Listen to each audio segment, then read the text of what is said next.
ഒരു സെക്കൻഡ് ഒന്ന് എടുത്തോട്ടെ.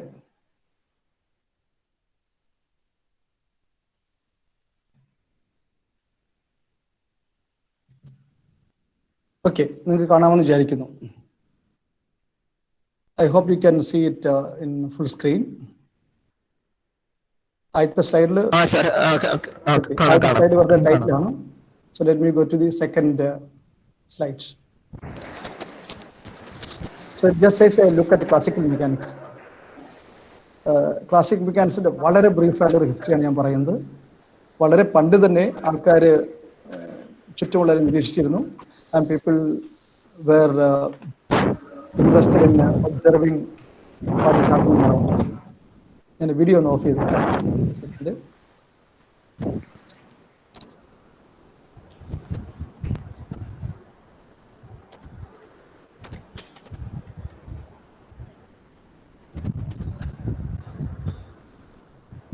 ഓക്കെ, പ്രസന്റേഷൻ കാണാമല്ലോ അല്ലേ ടോണി?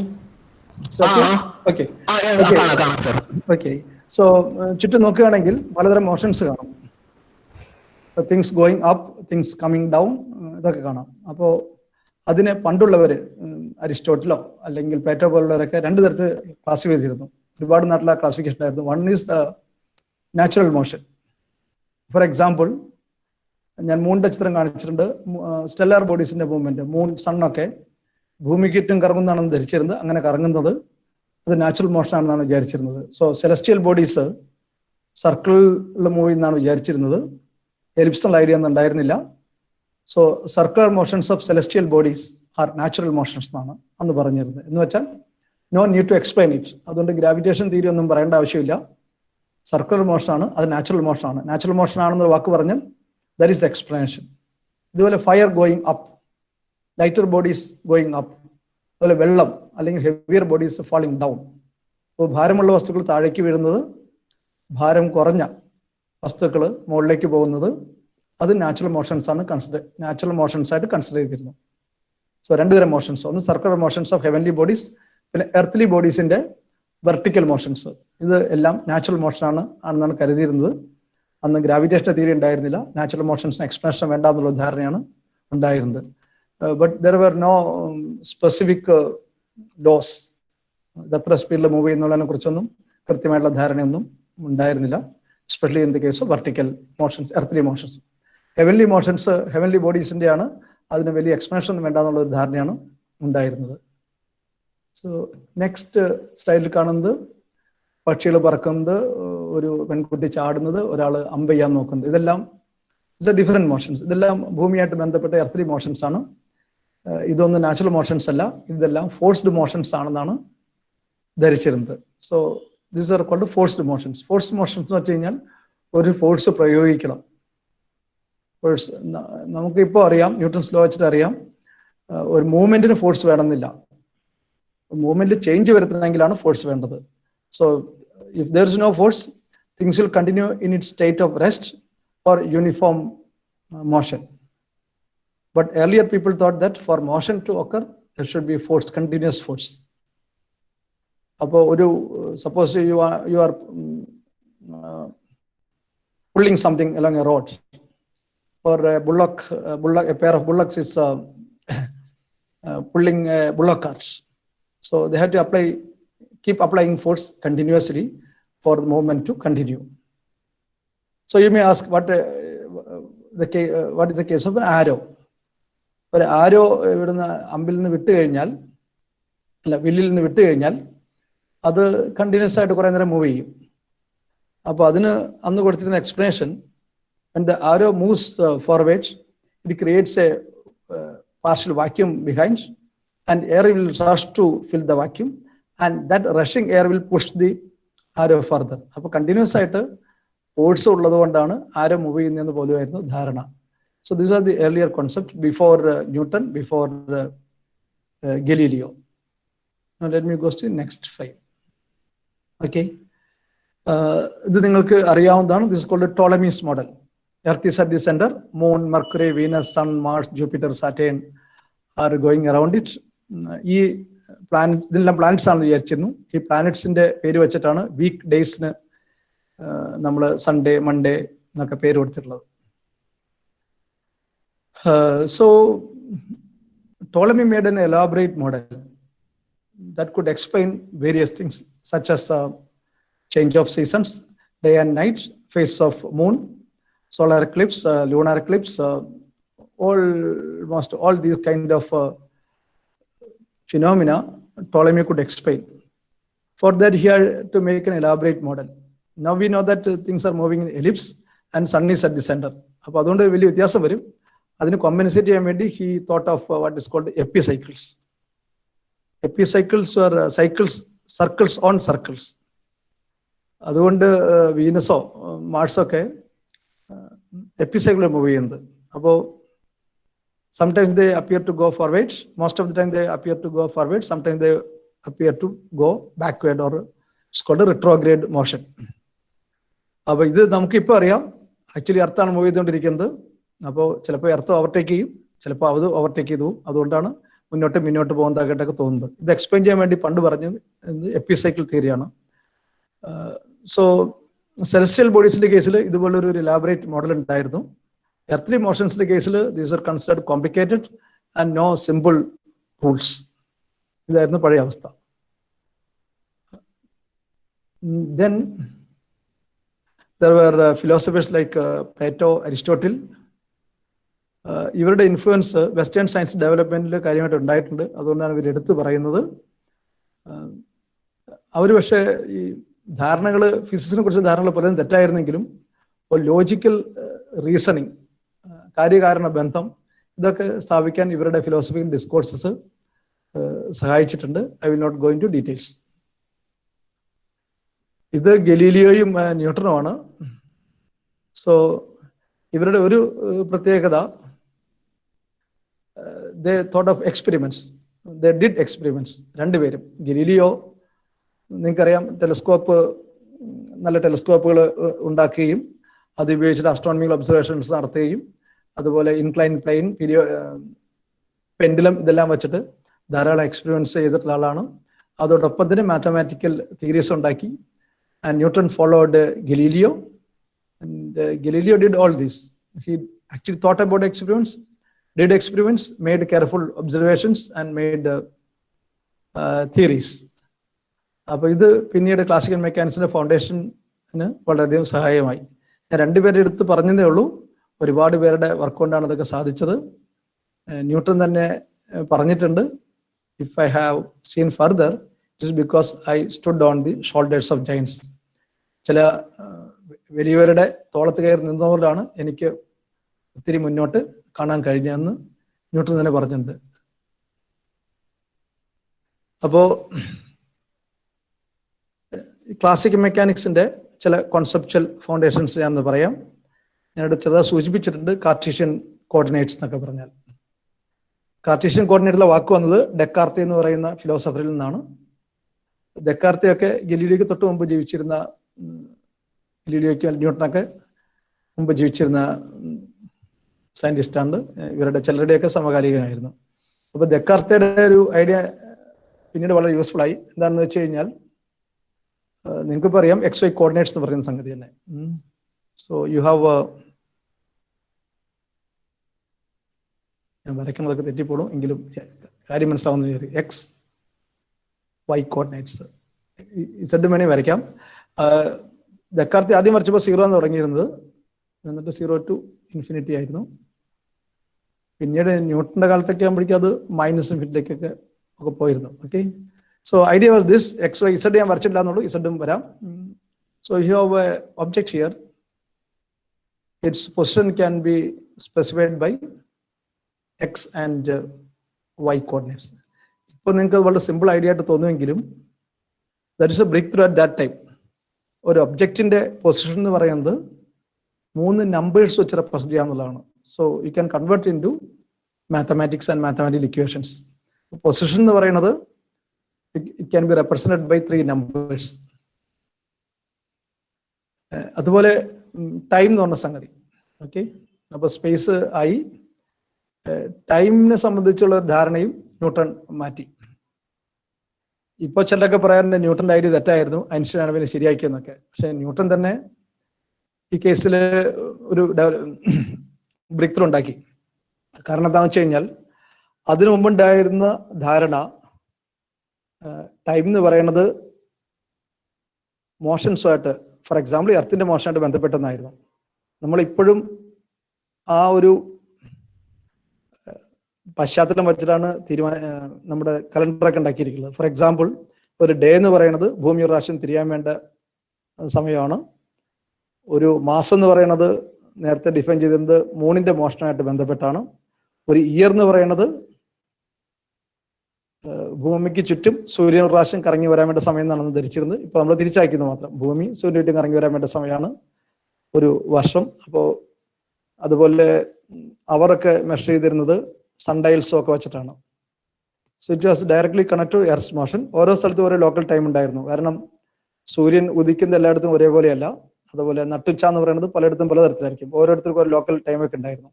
അപ്പോൾ ന്യൂട്ടൺ പറഞ്ഞു, independent of these specific motions U can define an absolute time that runs continuously and smoothly. അത് നമ്മുടെ ഇപ്പോൾ ഭൂമിക്ക് സ്പീഡ് കൂടുന്ന പറഞ്ഞാലൊന്നും ടൈമിന്റെ ഫ്ലോയ്ക്ക് മാറ്റം വരില്ല. അപ്പൊ അങ്ങനെ ഒരു അബ്സല്യൂട്ട് ടൈം എന്നുള്ള കോൺസെപ്റ്റാണ് ഉണ്ടായത്. That going from -∞ to +∞. പക്ഷെ -∞ ടു +∞ ആണോ 0 to ∞ ആണെന്നുള്ളതൊന്നും സാധാരണ ഇക്വേഷൻസ് വേണ്ടി റിലവൻ്റ് അല്ല. എങ്കിലും ന്യൂട്ടന്റെ കാലത്ത് ഉണ്ടായ ധാരണ യൂണിവേഴ്സ് എക്സിസ്റ്റ് ഫോർ എവർ എന്നുള്ളതായിരുന്നു. അപ്പൊ അങ്ങനെ ടൈം എന്നുള്ള കോൺസെപ്റ്റ് വന്നു. അപ്പൊ സ്പേസും ടൈമും ഉണ്ടെങ്കിൽ U can define speed, velocity, acceleration ഒക്കെ ഡിഫൈൻ ചെയ്യാനും സ്പേസും ടൈമും മതി. പിന്നെ മാസ് എന്നുള്ളൊരു കോൺസെപ്റ്റ് കൊണ്ടുവന്നു. മാസ് എന്ന് പറയുന്നത് നമുക്കറിയാം, it's A measure of the quantity of substance in it. Four example ഒരു ഇഷ്ടികയ്ക്ക് ഒരു മാസ് ഉണ്ടെന്നുണ്ടെങ്കിൽ 2 ഇഷ്ടികയ്ക്ക് അതിൻ്റെ ഡബിൾ മാസ് ഉണ്ടാവും. അത് മാസും വെയിറ്റും തമ്മിലുള്ള ഡിസ്റ്റിങ്ഷൻ ന്യൂട്ടന് അറിയാമായിരുന്നു.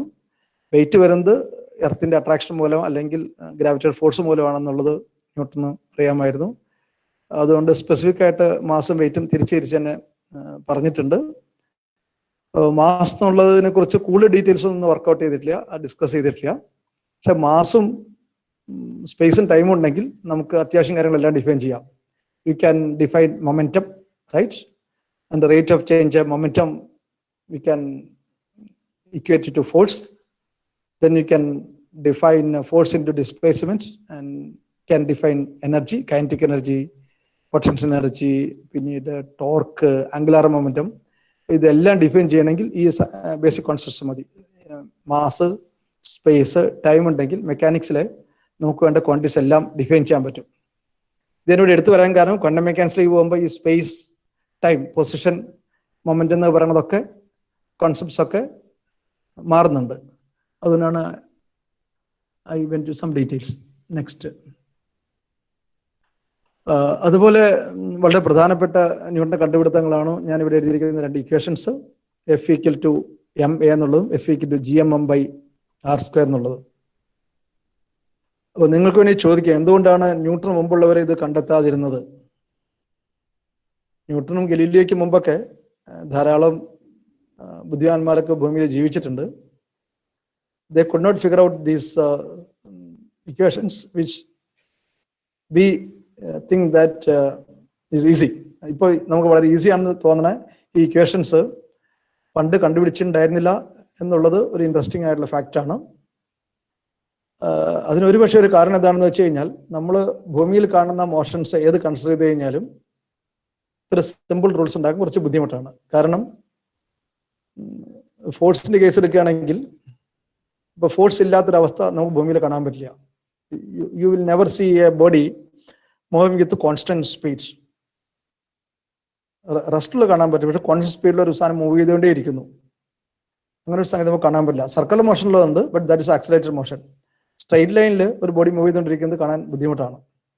അപ്പോൾ നമ്മൾ ഒരു വാഹനം ഓടുന്നത് കാണുക, അല്ലെങ്കിൽ ഒരു കുട്ടി ചാടി കളിക്കുന്നത് നോക്കിയിട്ട് ഇക്വേഷൻസ് ഉണ്ടാക്കാൻ വലിയ ബുദ്ധിമുട്ടാണ്. F=ma F=gmm/r² എന്ന് നമ്മളിങ്ങനെ ചുറ്റുമുള്ളത് കണ്ടു കഴിഞ്ഞാലൊന്നും, ഒരു ആപ്പിൾ വീഴുന്ന കണ്ടാലോ അല്ലെങ്കിൽ ആരെങ്കിലും കുത്തി മറിയുന്ന കണ്ടാലൊന്നും ഇക്വേഷൻസ് ഒന്നും മനസ്സിലേക്ക് വരില്ല. അതിന് കാരണം ആ കേസുകളിലൊക്കെ ഫോഴ്സുകൾ കുറച്ച് കോംപ്ലിക്കേറ്റഡ് ആണ്. ഫ്രിക്ഷന്, വിസ്കോസിറ്റി ഒക്കെ വലിയ ഡ്രാഗ് ഒക്കെ വലിയ റോള് വഹിക്കുന്നുണ്ട്. പിന്നെ ഇതെങ്ങനെയാണ് ഇക്വേഷൻസ് എത്തിയെന്ന് വെച്ച് കഴിഞ്ഞാൽ, Galileo did very systematic experiments. അപ്പോൾ പെൻഡിലും വെച്ചിട്ട് കുറേ എക്സ്പീരിയൻസ് ചെയ്തു. പെൻഡിലും മൂവ് ചെയ്യുന്നത് എയറിലൂടെയാണ്, ഫ്രിക്ഷൻ കുറയ്ക്കാൻ പറ്റും. മാത്രമല്ല ഒരു ഫ്രീലി ഫോളിംഗ് ബോഡിയെ അപേക്ഷിച്ചിട്ട് വളരെ ചെറിയ ആക്സലേഷനോടെയാണ് ഒരു പെൻഡിലും മൂവ് ചെയ്യണത്. So we can measure it's time, distance അങ്ങനെ ഉണ്ടാക്കാൻ പറ്റും. പിന്നീട് വലിയൊരു അഡ്വാൻറ്റേജ് വന്നത് യു ലുക്ക് അറ്റ് സ്കൈ. അപ്പോൾ കെപ്ലറുടെ നിയമങ്ങളൊക്കെ ഉണ്ടായിരുന്നു. കെപ്ലറുടെ നിയമങ്ങൾ വച്ചിട്ട് നമുക്ക് ഗ്രാവിറ്റേഷൻ നിയമങ്ങൾ കണ്ടുപിടിക്കുക എളുപ്പമായിരുന്നു. കാരണം ഇപ്പോൾ ഭൂമിയുടെ കാര്യം എടുത്തു കഴിഞ്ഞാൽ ഭൂമി earth is rotating around sun എത്ര നാളായിട്ട്? Around 4.5 billion years. 4.5 billion years ആയിട്ട് സോളാർ സിസ്റ്റം അതിന്റെ പ്ലാനറ്റ്സ് എല്ലാം നിലനിൽക്കുന്നുണ്ട്. ഇത് ഡെവലപ്പ് ചെയ്യുന്ന കാലത്ത് അറിയില്ലായിരുന്നു, ബട്ട് ഒരുപാട് കാലം നിൽക്കുന്നുണ്ടെന്ന് അറിയായിരുന്നു. അതിന് കാരണം എന്താണ്? അത് നിന്ന് പോകാത്ത എന്തുകൊണ്ടാണ്? Basically because there is no friction, because these are moving in perfect, nearly perfect vacuum. അപ്പോൾ സെലസ്റ്റിയൽ ബോഡീസിന്റെ ഒബ്സർവേഷനിൽ നമുക്ക് വളരെ എളുപ്പമാണ്. കാരണം ഗ്രാവിറ്റി ഫോഴ്സ് മാത്രമേ അവിടെ നമ്മൾ കൺസിഡർ ചെയ്യേണ്ട ആവശ്യമുള്ളൂ. ആ ഗ്രാവിറ്റി ഫോഴ്സ് കൺസിഡർ ചെയ്യാൻ തന്നെ ഇപ്പോൾ എർത്തിലുള്ള ഗ്രാവിറ്റി ഫോഴ്സ് കൺസിഡർ ചെയ്യുമ്പോൾ സണ്ണിനെ മാത്രം കൺസിഡർ ചെയ്താൽ മതി. ജൂപ്പിറ്ററും സാറ്റേണൊക്കെ വളരെ ചെറിയ എഫക്റ്റ് ഉണ്ടാക്കുന്നുള്ളൂ. So Kepler's laws works perfectly well. And കെപ്ലേഴ്സിന്റെ ലോയിൽ നിന്ന് ഈ ലോകൾ ഉണ്ടാക്കാൻ ന്യൂട്ടന് പറ്റി. I will not go into details. ഞാനിവിടെ പറയാൻ ഉദ്ദേശിച്ചത് പോയിന്റ് ഇതാണ്, ലോസ് ഓഫ് മോഷൻ.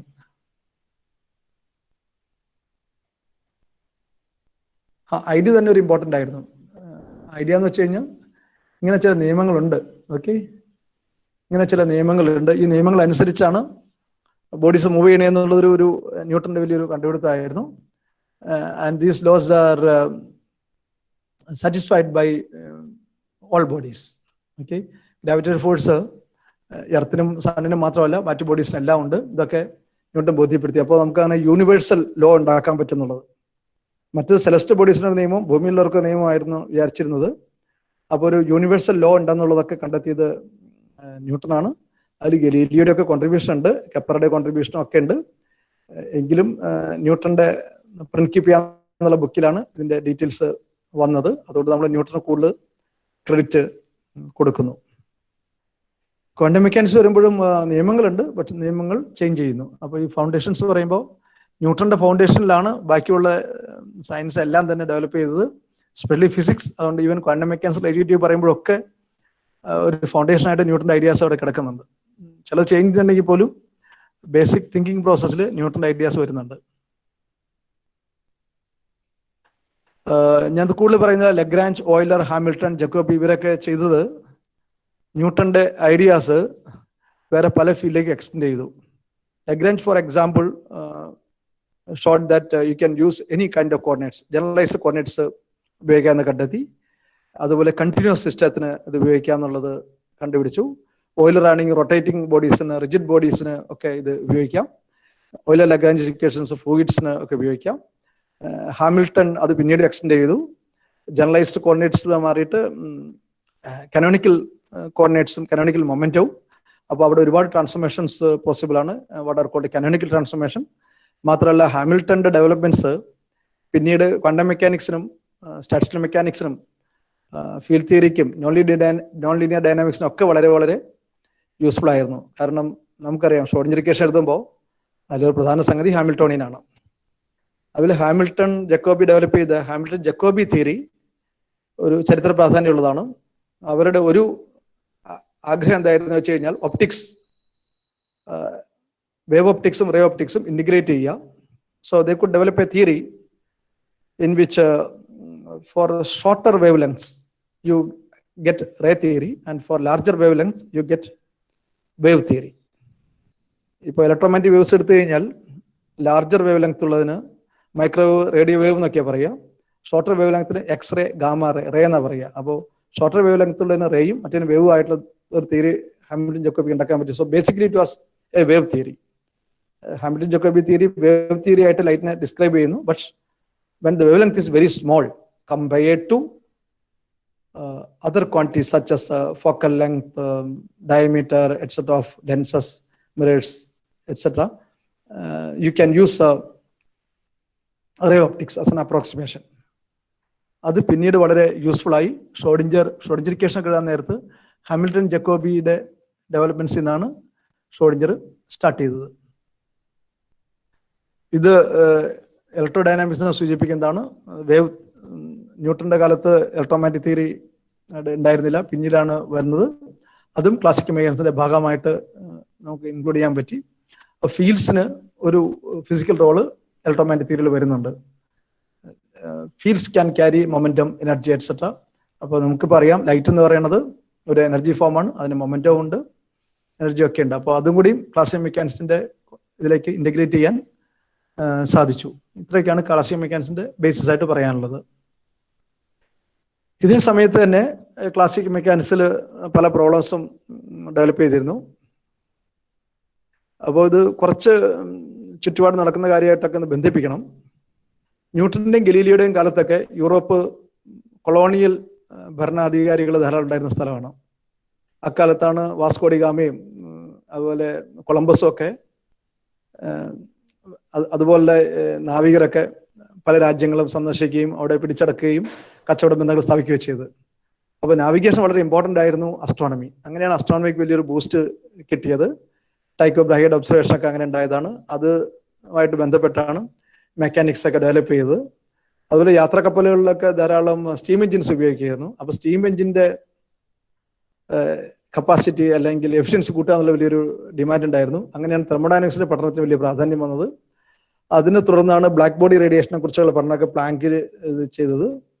അപ്പോഴാണ് മനസ്സിലായത് ബ്ലാക്ക് ബോഡി കർവ് എക്സ്പ്ലെയിൻ ചെയ്യണമെങ്കിൽ ക്ലാസിക്കൽ ഫിസിക്സ് മതിയാവില്ല. അങ്ങനെ ക്വാണ്ടം എന്നുള്ള ഐഡിയ പ്ലാങ്ക് പ്രപ്പോസ് ചെയ്തു. പിന്നീട് അത് Albert Einstein photo electric effect explain ചെയ്യാൻ ഉപയോഗിച്ചു. നീൽസ് ബോർ ആറ്റമിന്റെ ഹൈഡ്രജൻ ആറ്റമിന്റെ മോഡൽ എക്സ്പ്ലെയിൻ ചെയ്യാൻ ഉപയോഗിച്ചു. ഇതൊക്കെ നിങ്ങൾക്ക് അറിയാവുന്ന കഥയാണ്, അതിലേക്ക് ഞാൻ വരാം. സോ 1900 മുതൽ 1930 വരെയുള്ള 30 ഇയേഴ്സിന് ജോർജ് ഗാമോ വിളിച്ചിരിക്കുന്നത് 30 ഇയേഴ്സ് ദാറ്റ് ഷുക്ക് ഫിസിക്സ് എന്നുള്ളതാണ്. ഫിസിക്സിന്റെ ബേസിക് കോൺസെപ്റ്റ്സിലൊക്കെ വലിയ മാറ്റം വന്നതാണ്. റിലേറ്റിവിറ്റി, ക്വാണ്ടം തിയറി ഒക്കെ ആ സമയത്ത് ഉണ്ടാവുന്നത്. സ്പെഷ്യൽ തിയറി റിലേറ്റിവിറ്റി ആയാലും ജനറൽ തിയറി റിലേറ്റിവിറ്റി ആയാലും ഒരുപാട് സയന്റിസ്റ്റുകളുടെ പാത്ത് ബ്രേക്കിംഗ് വർക്ക് ഉണ്ടായത് ആ സമയത്താണ്. ഇന്ത്യയിലായാൽ പോലും ആ സമയത്താണ് വലിയ സയന്റിഫിക് വർക്കുകൾ നടന്നിട്ടുള്ളത്. ഫോർ എക്സാമ്പിൾ രാമൻ എഫക്റ്റ് കണ്ടുപിടിച്ചത് ഈ ആ 30 ഇയേഴ്സ് സമയത്താണ്, 30 ഇയേഴ്സിനകത്താണ്. ബോസ് സ്റ്റാറ്റിസ്റ്റിക്സ് സത്യനാരായണ ബോസിനെ ആ കാലത്താണ്.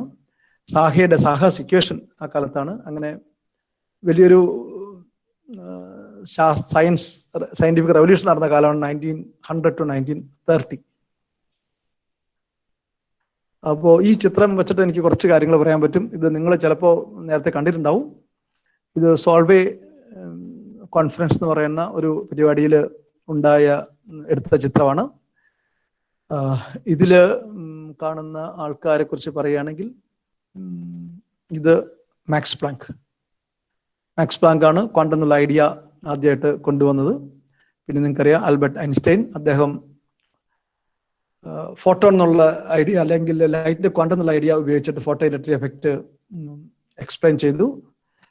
അതിനുശേഷം വരുന്നത് നീൽസ് ബോർ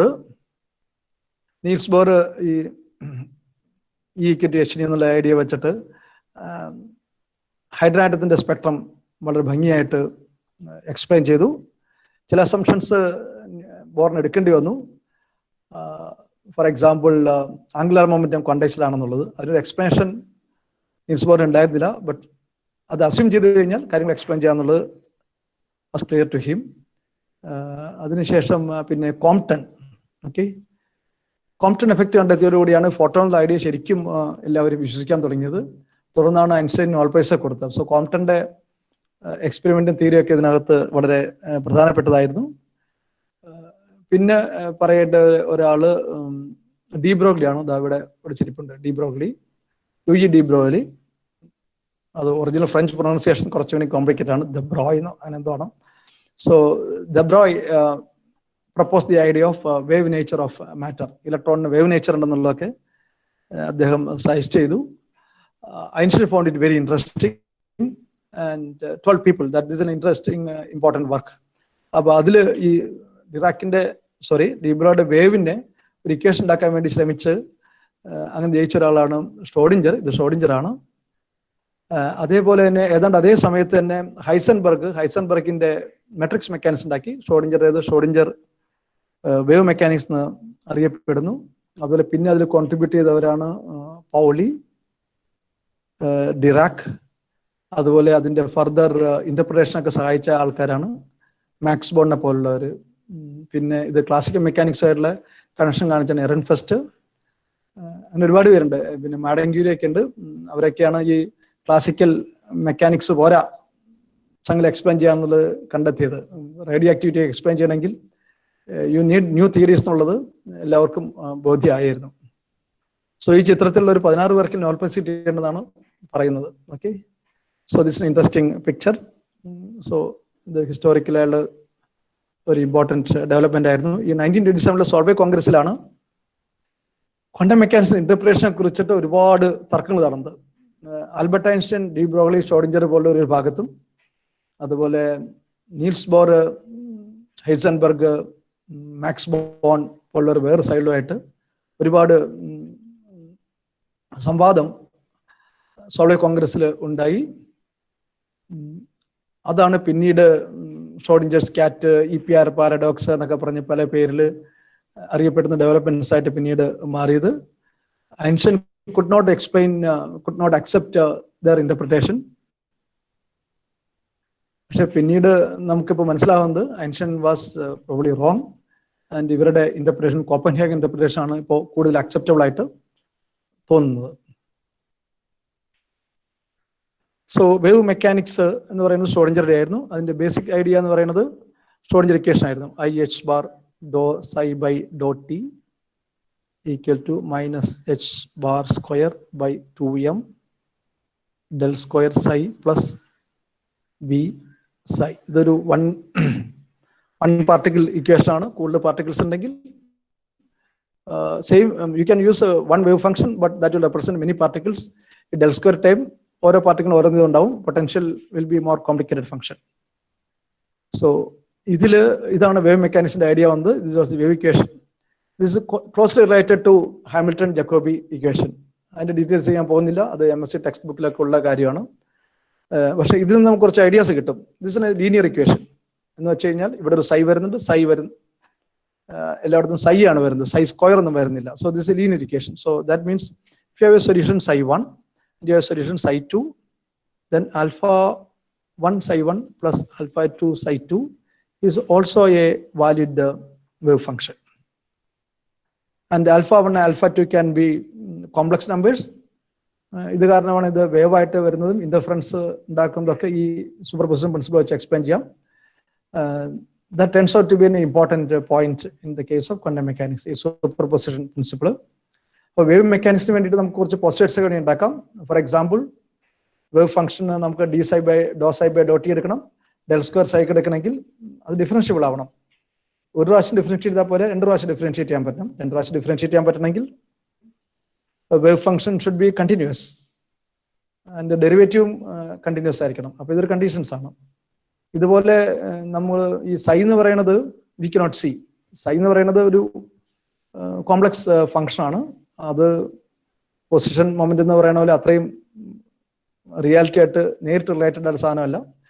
റിയാലിറ്റി ആയിട്ട് കുറച്ചുകൂടി ബന്ധമുള്ള സാധനം സൈ സ്റ്റാർ സൈ എന്ന് പറഞ്ഞ ക്വാണ്ടിറ്റിയാണ്. ഇത് പിന്നീട് വന്ന മാക്സ് ബോൺ ഇന്റർപ്രിട്ടേഷൻ ആണ്. ഷ്രോഡിഞ്ചറുടെ ആയിരുന്നില്ല അത്.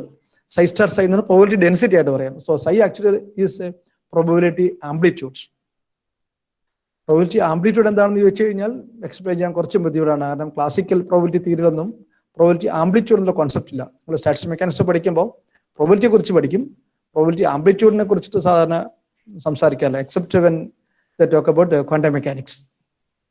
അപ്പോൾ ഇതൊരു പുതിയ ഐഡിയ ആയിരുന്നു. സൈ സ്റ്റാർ സൈ എന്ന് പറഞ്ഞാൽ പ്രോബബിലിറ്റി ഡെൻസിറ്റിയാണ്. For example, you have a particle in a box ഉണ്ടെങ്കിൽ അതിൽ ഒരു സൈ ഉണ്ടെങ്കിൽ അതിൽ സൈ സ്റ്റാർ സൈ ഡിഫൈൻ ചെയ്ത് കഴിഞ്ഞാൽ ഇപ്പോൾ ഇവിടെ പാർട്ടിക്കിൾ ഉണ്ടാവാനുള്ള പ്രോബബിലിറ്റി അല്ലെങ്കിൽ ഇവിടെ ഉണ്ടാവാനുള്ള പ്രോബബിലിറ്റി ഒക്കെ കണ്ടുപിടിക്കാം for a given wave function.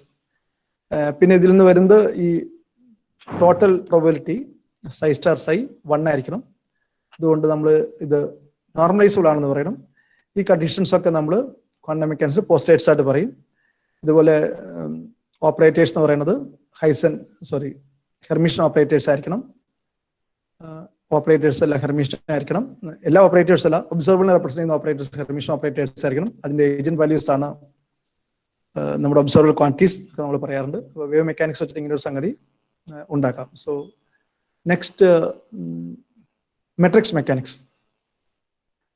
Wave mechanics Schrödinger develop ചെയ്തതാണ്. അത് ഡി ബ്രോഗ്ലിയുടെ ഐഡിയ എന്നാണ് വരുന്നത്. ഹൈസൻബർഗിന്റെ മെട്രിക്സ് മെക്കാനിക്സിൽ ഏറ്റവും സ്ട്രെയിഞ്ച് ആയിട്ടുള്ള സംഗതി എന്താണെന്ന് വെച്ച് കഴിഞ്ഞാൽ QP is not equal to PQ, but QP minus PQ is I times H bar into identity. ഇത് വളരെ സ്ട്രെയിഞ്ച് ആയിട്ടുള്ള ഒരു സംഗതിയായിട്ടാണെന്നുള്ള എല്ലാവർക്കും തോന്നി. കാരണം പൊസിഷനും മൊമെന്റും ആണ് ക്യൂവിനും പിയും റെപ്രസെന്റ് ചെയ്യുന്നത്. But QP is not equal to PQ and QP minus PQ is IH/2π times identity. ഈ ഐഡിയ എങ്ങനെയാണ് ഹൈസൻബർഗ് കിട്ടിയെന്നുള്ളത് ഇപ്പോഴും അത്ര ക്ലിയർ അല്ല. പക്ഷെ ഹൈസൻബർഗിന്റെ വഴി കുറച്ച് ഡിഫറെന്റ് ആയിരുന്നു. earlier there was Bohr atom model. Bohr atom model hydrogen ആറ്റത്തിന് ഡയറക്ട്ലി യൂസ്ഫുൾ ആണ്. കൂടുതൽ കോംപ്ലക്സ് ആയിട്ടുള്ള ആറ്റംസിന് അത് ഉപയോഗിക്കാൻ പറ്റില്ല. So there was another model called vector atom model. Vector atom മോഡലിൽ നിങ്ങൾ പഠിച്ചിട്ടുണ്ടാവും, ക്വാണ്ടം നമ്പേഴ്സ് ഉപയോഗിക്കുക. N, L, M, S എന്നൊക്കെ പറഞ്ഞ് കുറെ നമ്പേഴ്സ് വെച്ചിട്ട് നമുക്ക് സ്പെക്ട്രം എക്സ്പ്ലെയിൻ ചെയ്യാൻ പറ്റും. ബോർ ആറ്റം മോഡലിൽ എനർജി എക്സ്പ്ലെയിൻ ചെയ്യുന്ന ഒരു quantum number N quantum number മതി. പക്ഷെ കൂടുതൽ കോംപ്ലിക്കേറ്റഡ് സിസ്റ്റത്തിൽ പല ലെവൽസ് ഒക്കെ വരുമ്പോൾ N, L, M എന്നുള്ള ക്വാണ്ടം നമ്പേഴ്സ് എല്ലാം വളരെ യൂസ്ഫുൾ ആണ്. എനർജി അതിനൊക്കെ ഡിപ്പെൻഡ് ചെയ്യാം. For example when there's A magnetic field et cetera. അപ്പോൾ Heisenberg thought this way, that is you cannot see an atom, okay? I mean, at least with the technology available at that time, there was no scope for seeing atoms directly. But he wanted to talk about things that you can be seen. What can be seen is the spectrum, for example. Atoms etra cherudanengilum and the spectrum can be seen with the help of a prism or a grating. So to explain this spectrum, you need to have some numbers. അപ്പോൾ ഈ numbers വെച്ചിട്ട് ആറ്റത്തിനെ represent ചെയ്യാൻ പറ്റുന്ന ഒരു idea Heisenberg propose ചെയ്തു. So later he realise that if Q represents Q are a set of numbers representing position and P is a set of numbers representing momentum, QP cannot be equal to PQ. QP minus PQ equal to some quantity that is proportional to Planck's constant. Heisenberg had not learned about matrices much. പക്ഷെ പിന്നീട് Jordan, Max Born ഒക്കെ ചേർന്നിട്ടാണ് ഇതിന്റെ ഇത് matrix ഉപയോഗിച്ചിട്ട് ചെയ്യാൻ പറ്റും എന്നുള്ളതൊക്കെ പറഞ്ഞ് ഡെവലപ്പ് ചെയ്ത്. ഒരുപക്ഷെ ഹൈസൻബർഗ് തന്നെ മെട്രിക്സിന്റെ ഇക്വേഷൻസ് എല്ലാം ഡെവലപ്പ് ചെയ്തേനെ. But fortunately the idea of matrix was already there, developed by mathematicians. അപ്പോൾ ഈ ഐഡിയ ഉപയോഗിച്ചിട്ട് മെട്രിക്സ് മെക്കാനിക്സ് ഡെവലപ്പ് ചെയ്തു. And these two looked completely different. Wave mechanics and matrix mechanics looked completely different. But when you calculated things, നമ്മൾ സംഗതിയിൽ calculate ചെയ്യുമ്പോൾ രണ്ടും ഒരേ answer തന്നെ കിട്ടും. പക്ഷേ രണ്ടിൻ്റെ ഇന്റർപ്രിറ്റേഷൻ കംപ്ലീറ്റ്ലി ഡിഫറെൻ്റ് ആയിരുന്നു. ഒന്ന് മെട്രിക്സ് വെച്ചിട്ടാണ്, മറ്റത് വേവ്സ് വെച്ചിട്ടാണ്. ആ വേവ്സ് എന്നുള്ളതാണ് കുറച്ചുകൂടി ഫിസിക്കലായിട്ട് തോന്നിയത്. കാരണം we already knew about light waves, sound waves. അപ്പോൾ അതുപോലെ പുതിയ വേവ് ആണെന്ന് വെച്ച്. സോ ക്യൂയും പിയും മെട്രിക്സ് റെപ്രസെന്റ് ചെയ്യാന്നുള്ളത് look very strange. So there's a big contradiction. അത് വലിയൊരു ക്രൈസിസ് ഉണ്ടായി. മെട്രിക്സ് മെക്കാനിക്സ് ആണോ ശരി, വേവ് മെക്കാനിക്സ് ആണോ ശരി? But soon it was resolved. Even Schrodinger himself realise that these two are mathematically identical. പിന്നീട് ഡിറാക്കാണ് അത് ഏറ്റവും ഭംഗിയായിട്ട് അവതരിപ്പിച്ചത്. ഈ ക്വാണ്ടം മെക്കാനിക്സ് എന്ന് പറയുന്നത് ഡിറാക്കിന്റെ PhD തീസിസിന്റെ ടൈറ്റിൽ കൂടി ആയിരുന്നു. So he developed a theory in which wave mechanics and matrix mechanics were seen as two different pictures of the same abstract thing. അതിന് ബ്രാക്കറ്റ് നൊട്ടേഷനൊക്കെ വെച്ചിട്ട് അബ്സ്ട്രാക്ട് തിയറി ഉണ്ടാക്കി കഴിഞ്ഞാൽ അതിന്റെ രണ്ട് റെപ്രസെന്റേഷൻ ആയിട്ട് എടുക്കാം, ഹൈസൻബർഗ് പിക്ചറും ഷ്രോഡിഞ്ചർ പിക്ചറും. അതിന്റെ ഇടയ്ക്ക് എത്ര പിക്ചേഴ്സ് വേണമെങ്കിലും നമുക്ക് ഉണ്ടാക്കാം. So that was a beautiful theory. അപ്പോൾ വേവ് മെക്കാനിക്സിന്റെയും ഐഡിയാസും മെട്രിക്സ് മെക്കാനിക്സിന്റെ ഐഡിയാസ് എല്ലാം ക്വാണ്ടം മെക്കാനിക്സിൽ ഒരൊറ്റ സിംഗിൾ തിയറി ആയിട്ട് ഡെവലപ്പ് ചെയ്തു. So that was mostly by Dirac. ഇതിനകത്ത് ഒരാളുടെ പേര് പറയെങ്കിലും ബാക്കി എല്ലാവരും കോൺട്രിബ്യൂഷൻ ഉണ്ടെന്നുള്ള ഉറപ്പാണ്. കാരണം എന്താണെന്ന് വെച്ച് കഴിഞ്ഞാൽ ബാക്കിയുള്ളവരുടെ തിയറി തന്നെയാണ് ഡിറാക് ഇങ്ങനെ കൂടുതൽ നല്ല മാത്തമാറ്റിക്കൽ ഫ്രെയിം വർക്കിലേക്ക് കൊണ്ടുവന്നത്. So there's a big problem with the interpretation. അപ്പോൾ ഞാൻ ഇവിടെ ഒരു കാര്യം പറയാൻ നോക്കുന്നത്, when you look at experiments, quantum theory was very very successful. ഒരു ചെറിയ എക്സാമ്പിൾ കാണിക്കുകയാണ്, റെഡ്ബർഗ് constant that comes in the theory of hydrogen atom. Experimental value ഇവിടെ കൊടുത്തിട്ടുണ്ട്, തിയററ്റിക് വാല്യൂ കൊടുത്തിട്ടുണ്ട്. So you can see there's a tremendous agreement between experiment and theory. ഒരു 11 decimal പ്ലേസസിന് accuracy ഉണ്ട്. എന്ന് വെച്ചാൽ നമ്മളൊരു കുറേ കിലോമീറ്റർ ഒരു ഡിസ്റ്റൻസ് മെഷർ ചെയ്യുമ്പോൾ ഫ്യൂ മില്ലിമീറ്റേഴ്സിൻ്റെ എറർ വരുന്ന പോലെയാണത്. അത്രയും നല്ലൊരു ആക്യുറസി തിയറിയും എക്സ്പെരിമെന്റും തമ്മിലുണ്ട്. സോ ക്വാണ്ടം മെക്കാനിക്സിന്റെ വാലിഡിറ്റിയെ കുറിച്ച് ആർക്കും സംശയം ഉണ്ടായിരുന്നില്ല. ഇന്റർപ്രിട്ടേഷനെ കുറിച്ചായിരുന്നു പിന്നീട് വലിയ തർക്കം നടന്നത്. അത് സൂചിപ്പിക്കാൻ വേണ്ടിയാണ് ഞാനിത് പറഞ്ഞത്. ഇതൊരു ചെറിയ എക്സാമ്പിളാണ്. ഇതുപോലെ ഒരുപാട് കാര്യം കാണിക്കാൻ പറ്റും. ഇതിന് ആക്യുറേറ്റ് വാല്യൂസ് വേണമെങ്കിൽ നമ്മൾ റിലേറ്റിവിറ്റി എഫക്റ്റ് ഒക്കെ എടുക്കണം. അപ്പോൾ സാധാരണ ക്വാണ്ടം മെക്കാനിക്സ് പോരാ, ക്വാണ്ടം ഫീൽഡ് തിയറി തന്നെ വേണ്ടി വരും. When you want to compare theory with experiments with great accuracy. അപ്പോൾ ഇനി കോപ്പൻഹേഗൻ ഇന്റർപ്രിട്ടേഷൻ എന്ന് പറയുന്നതാണ് ഈ ബോറും മാക്സ് ബോണും ഹൈസൻബർഗ് പ്രപ്പോസ് ചെയ്ത ഇന്റർപ്രിട്ടേഷൻ. അത് കോപ്പൻഹേഗൻ ഇന്റർപ്രിട്ടേഷൻ ആണ് അറിയപ്പെടുന്നത്. അതാണ് നമ്മൾ സാധാരണ ടെക്സ്റ്റ് ബുക്കിലൊക്കെ ഇപ്പോൾ പഠിച്ചുകൊണ്ടിരിക്കുന്നത്. എന്താണെന്ന് വെച്ച് കഴിഞ്ഞാൽ വേവ് ഫംഗ്ഷൻ എന്ന് പറയുന്നത് ഒരു അബ്സ്ട്രാക്ട് സംഗതിയാണ്. That's an element in a Hilbert space.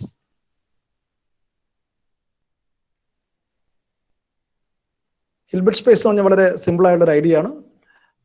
Hilbert സ്പേസിന്റെ കണ്ടീഷൻസ് എന്താണെന്ന് വെച്ച് കഴിഞ്ഞാൽ, ഗിവൺ ഒരു psi1 psi2 ഉണ്ടെങ്കിൽ α1 psi1 പ്ലസ് α2 psi2 എന്ന് പറഞ്ഞ വെക്ടർ ആ ഹിൽബർട്ട് സ്പേസിൽ ഉണ്ടാവണം.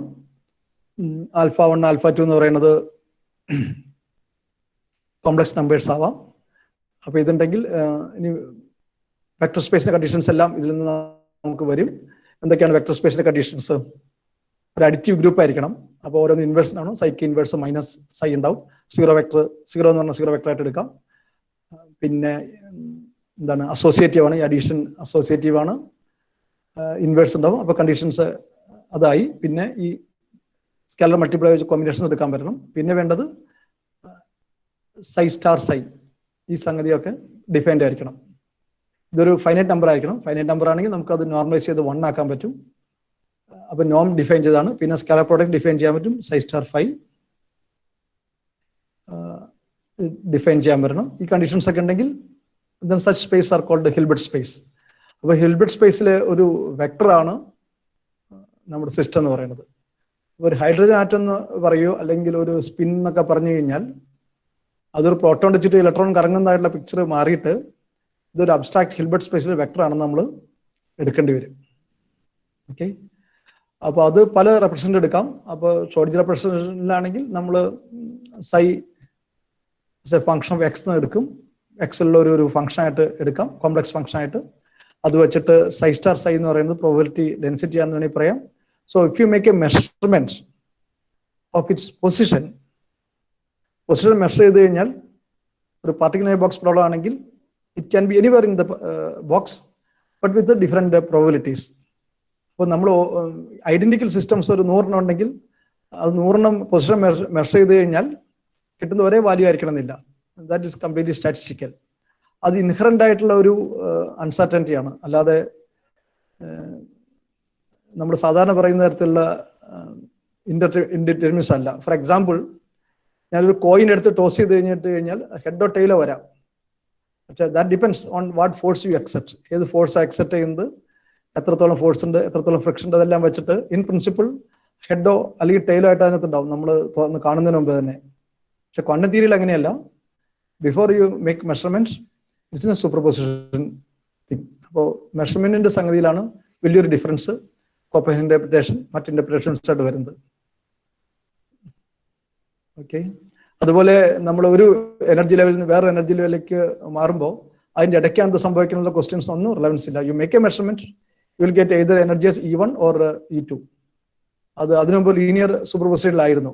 എന്താണ് ലീനിയർ സൂപ്പർപോസിഷൻ എന്ന് വെച്ച് കഴിഞ്ഞാൽ അത് ഹിൽബർട്ട് സ്പേസ് വെച്ചിട്ട് നമുക്ക് പറയാൻ പറ്റുള്ളൂ. അല്ലാതെ ഫിസിക്കലായിട്ട് അത് ഇന്റർപ്രറ്റ് ചെയ്യാൻ കുറച്ച് ബുദ്ധിമുട്ടാണ്. ഇതാണ് കോപ്പൻഹേഗൻ ഇന്റർപ്രിട്ടേഷന്റെ ഒരു ഐഡിയ. അത് ഷ്രോഡിഞ്ചർ പോലുള്ള ആൾക്കാർക്ക് അക്സെപ്റ്റഡ് ആയിട്ട് തോന്നിയില്ല. അപ്പോൾ അതിനെ കളിയാക്കിക്കൊണ്ടാണ് ഈ ഷ്രോഡിഞ്ചർ ക്യാറ്റ് എന്നുള്ളൊരു ഐഡിയ വന്നത്. അതിനെ ചലഞ്ച് ചെയ്തുകൊണ്ടാണ്. പക്ഷെ പിന്നീട് മനസ്സിലായത് ഇത് സ്ട്രെയിഞ്ച് ആണ് തോന്നുകയാണെങ്കിലും ദാറ്റ്സ് എ ഫാക്ട്. അപ്പോൾ ഷ്രോഡിഞ്ചർ ക്യാറ്റ് ഐഡിയ നിങ്ങൾ കേട്ടിട്ടുണ്ടാവും പലരും, എങ്കിലും ഒന്ന് പറയാം. ഐഡിയ ഇസ് ദിസ്: ഇതൊരു മൈക്രോസ്കോപ്പ് ഒബ്ജക്റ്റ് ആണ്. ഇത് ക്വാണ്ടം തിയറിയിൽ ഡയറക്ട്ലി ആപ്ലിക്കബിൾ അല്ല, പക്ഷേ ഈ ഐഡിയ അക്സെപ്റ്റബിൾ ആണ്. പക്ഷേ ഈ മൈക്രോസ്കോപ്പ് ബോഡീസിന് പകരം ഒരു മൈക്രോസ്കോപ്പിക് സ്പിന്നോ ആയി ഇത് ഇന്റർപ്രറ്റ് ചെയ്താൽ മതി. അപ്പോൾ ഐഡിയ ഇതാണ്, ഷ്രോഡിഞ്ചറുടെ ഐഡിയ ഇതാണ്: ഒരു പെട്ടിക്കകത്ത് ഒരു ക്യാറ്റ് ഉണ്ട്, അവിടെ റേഡിയോ ആക്റ്റീവ് ഉള്ളൊരു മെറ്റീരിയൽ ഉണ്ട്, അത് ഡീകേ ചെയ്യാനുള്ള ഒരു 50% പ്രോബിലിറ്റി ഉണ്ട് വിതിൻ എ ഗിവൺ ടൈം. അത് ഡീകേ ചെയ്യുകയാണെങ്കിൽ ഒരു സ്വിച്ച് ആക്ട് ചെയ്യും, ഒരു വിഷവാതം പുറത്തു വരും, പൂച്ച ചാവും. അത് ഡീകേ ചെയ്യുന്നില്ലെങ്കിൽ the cat will be alive. So after some time, if you have not opened the box, there is 50% chance that the cat is dead and 50% chance that the cat is alive. Before you open and see, according to Copenhagen interpretation, the system should be in a linear combination of dead cat and alive cat. Okay, 1/√2 times the alive cat plus 1/√2 times the live cat. ഇതാണ് Copenhagen interpretation. ഇത് absurd ആണ് എന്നാണ് Schrödinger പറഞ്ഞത്. Schrödinger തന്നെയാണ് എൻറ്റാങ്കിൾമെന്റൽ ideas ഒക്കെ കൊണ്ടുവന്നത്. അതൊക്കെ പിന്നീട് ഒരുപാട് ഡിസ്കഷന് ഇതായിട്ടുണ്ട്.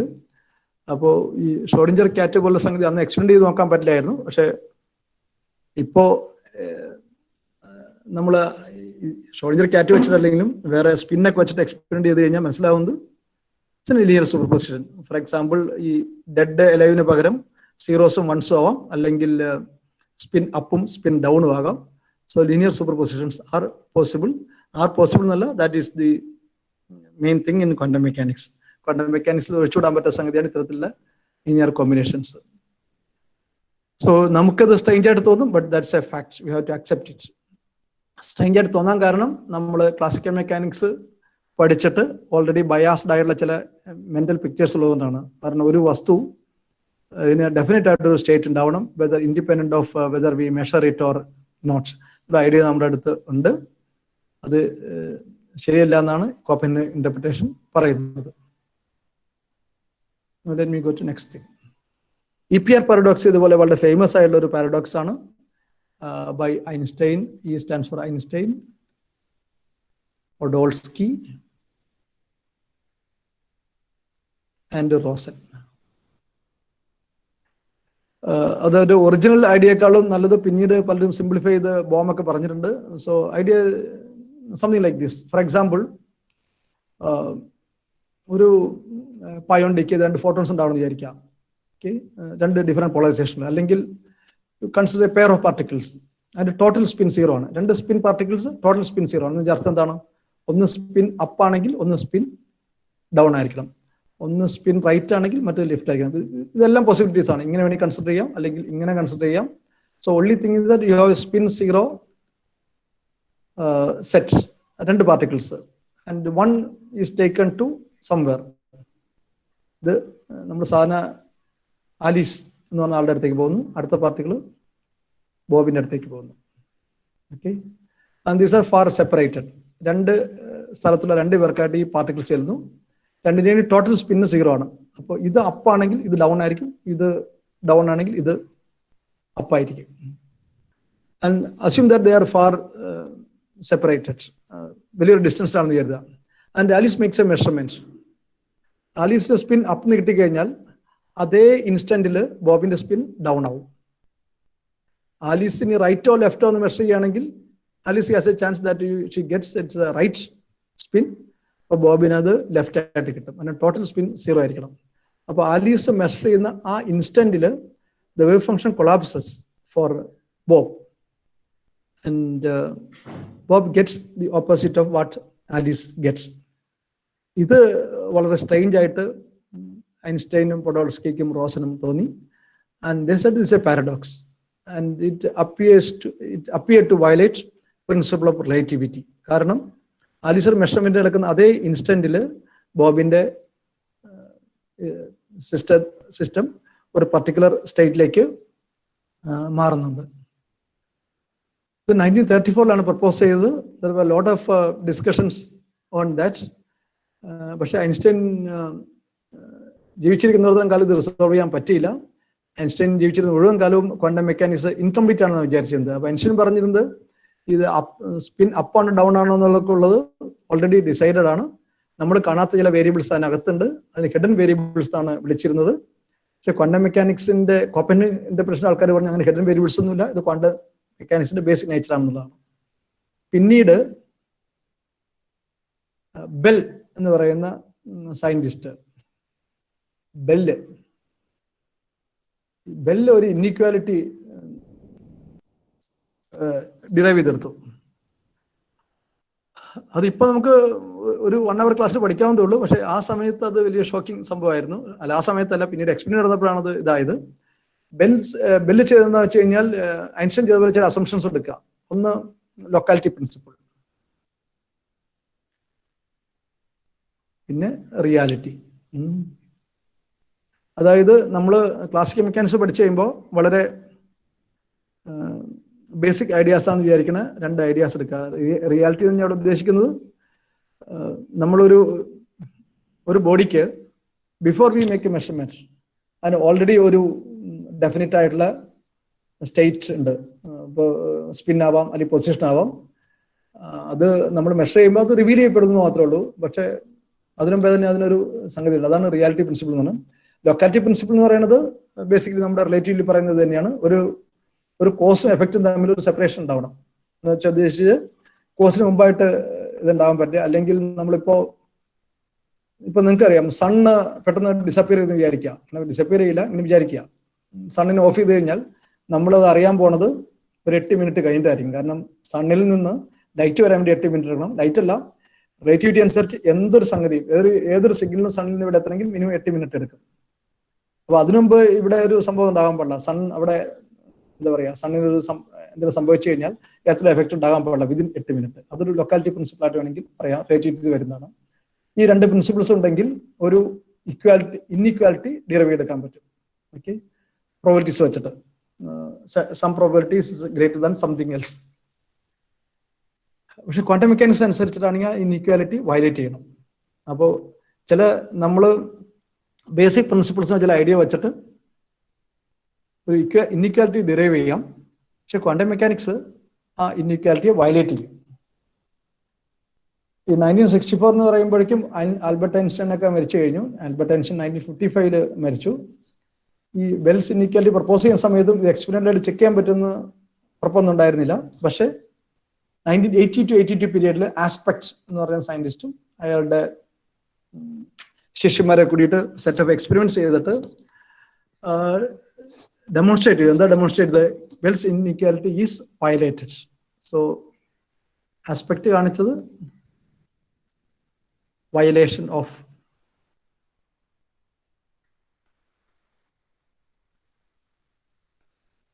Bells inequality. But it was according to quantum mechanics. Quantum മെക്കാനിക്സിലെ കോപ്പൻ ഇന്റർപ്രിറ്റേഷൻ ശരിയാണെന്ന് മനസ്സിലായി. അപ്പോൾ അതിന്റെ അർത്ഥം എന്താണ്? നമുക്ക് ഈ ബേസിക് റിയാലിറ്റി പ്രിൻസിപ്പിൾ എന്ന് പറയുന്നത്, അതായത് independent of the act of measurement ഓരോ ഫിസിക്കൽ ബോഡീസിന് ഫിസിക്കൽ റിയാലിറ്റി ഉണ്ടെന്നുള്ളത്. അതായത് അതിനൊരു ഡെഫിനറ്റ് ഓറിയന്റേഷൻ, സ്പിന്നോ അല്ലെങ്കിൽ പൊസിഷനോ മൊമെന്റോ ഒക്കെ ഉണ്ടെന്നുള്ള അസംഷൻ തെറ്റാണെന്ന് ഈ ആസ്പെക്ട് എക്സ്പെരിമെന്റ് ഡെമോൺസ്ട്രേറ്റ് ചെയ്യും. ആസ്പെക്ട് എക്സ്പെരിമെന്റ് ചില ഡീറ്റെയിൽസിനെ കുറിച്ച് തർക്കം ഉണ്ടായിരുന്നു. പക്ഷെ പിന്നീട് അത് കൂടുതൽ സൊഫിസ്റ്റിക്കേറ്റഡ് രീതിയിൽ പലരും റിപ്പീറ്റ് ചെയ്തിട്ടുണ്ട്. നവഡേയ്സ് ഈ എക്സ്പെരിമെന്റൽ റിസൾട്ട് അക്സെപ്റ്റ് ചെയ്തിരിക്കുകയാണ്. So result is that we have to accept the reality of quantum mechanics. അപ്പോൾ മെഷർമെന്റ് എന്ന സംഗതി നടത്തുന്നതായിരിക്കണം. ഇപ്പോൾ ക്വാണ്ടം ടെലിപ്പോർട്ടേഷനുള്ള വേറൊരു ഐഡിയ ആണ്. അതിന്റെ ഡീറ്റെയിൽസിലേക്ക് ഞാൻ പോകുന്നില്ല. ഒരു വേവ് ഫംഗ്ഷനെ ഒരിടത്തു നിന്ന് വേറൊരിടത്തേക്ക് നമുക്ക് ടെലിപ്പോർട്ട് ചെയ്യാവുന്നതാണ്. അപ്പോൾ അത് ഇതുപോലെ ടെലിപ്പോർട്ടേഷൻ പ്രോസസ് നടക്കുന്നത് ഒരർത്ഥത്തിൽ ഇൻസ്റ്റന്റേനിയസ് ആയിട്ടാണ്. പക്ഷെ അതിനു മുമ്പ് ക്ലാസിക്കൽ ആയിട്ടുള്ള ചില ബിറ്റുകളൊക്കെ അയച്ചു കൊടുക്കണം. അപ്പൊ ഇതും ഞാൻ നേരത്തെ പറഞ്ഞൊരു പോയിന്റ് ഉണ്ട്. അതായത് ആലീസ് ഒരു മെഷർമെന്റ് നടത്തുമ്പോൾ ബോബ്